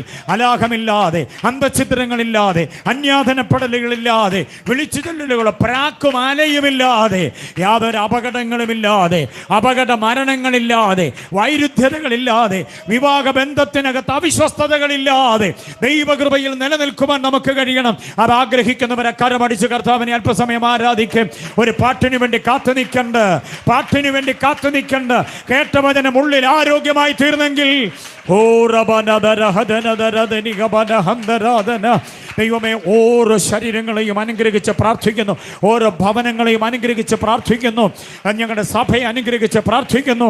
കർത്താവിൻ്റെ കൃപയാൽ സമാധാനമുള്ള സഭയായി, ആത്മിക വർധനമുള്ള സഭയായി, കർത്താവിങ്കല ഭക്തിയുള്ള സഭയായി, പരിശുദ്ധാത്മാവിൻ്റെ പ്രബോധനമുള്ള സഭയായി, ഓ ഹല്ലേലൂയ, വളരുന്ന സഭയാകാൻ നമ്മുടെ പെൺകുഞ്ഞുങ്ങൾ, ഞങ്ങളുടെ ആൺകുഞ്ഞുങ്ങൾ എല്ലാവരും ഒരേപോലെ കർത്താവിൽ പ്രസിദ്ധരായി തീരുവാൻ കൃപ ചെയ്യണമേ. ഓൺലൈനിൽ ഞങ്ങളെ ശ്രദ്ധിക്കുന്ന ഞങ്ങളുടെ പ്രിയപ്പെട്ടവരെ ഞങ്ങൾ ബ്ലസ് ചെയ്ത് പ്രാർത്ഥിക്കുന്നു. ഞങ്ങൾ ദൈവദാസന്മാർ സഭ ഒരുമിച്ച് ചേർന്ന് ഞങ്ങളുടെ പ്രിയപ്പെട്ടവരെ അനുഗ്രഹിക്കുന്നു. അവരുടെ ദാമ്പത്യ ജീവിതം ക്രിസ്തുവിൽ ധന്യമാകട്ടെ. അവരുടെ മാതാപിതാക്കൾ അനുഗ്രഹിക്കപ്പെടട്ടെ. അവരുടെ രോഗികൾ സൗഖ്യമാകട്ടെ. അവരുടെ സാമ്പത്തിക നന്മകൾ അനുഗ്രഹമാകട്ടെ. ആക്ഷേപങ്ങളില്ലാതെ, യാതൊരു വിധത്തിലുള്ള ദോഷങ്ങളുമില്ലാതെ ഞങ്ങളുടെ തലമുറകളുടെ ഭാവി ധന്യമാകട്ടെ. ഞങ്ങളുടെ ശുശ്രൂഷക വൃന്ദങ്ങൾ വചനത്തിൽ പരിജ്ഞാനമുള്ളവരായി ദൈവനാമത്തിനു വേണ്ടി ഗുണകരമാകട്ടെ. യേശുവിന്റെ നാമത്തിൽ, യേശുവിന്റെ നാമത്തിൽ, യേശുവിന്റെ നാമത്തിൽ.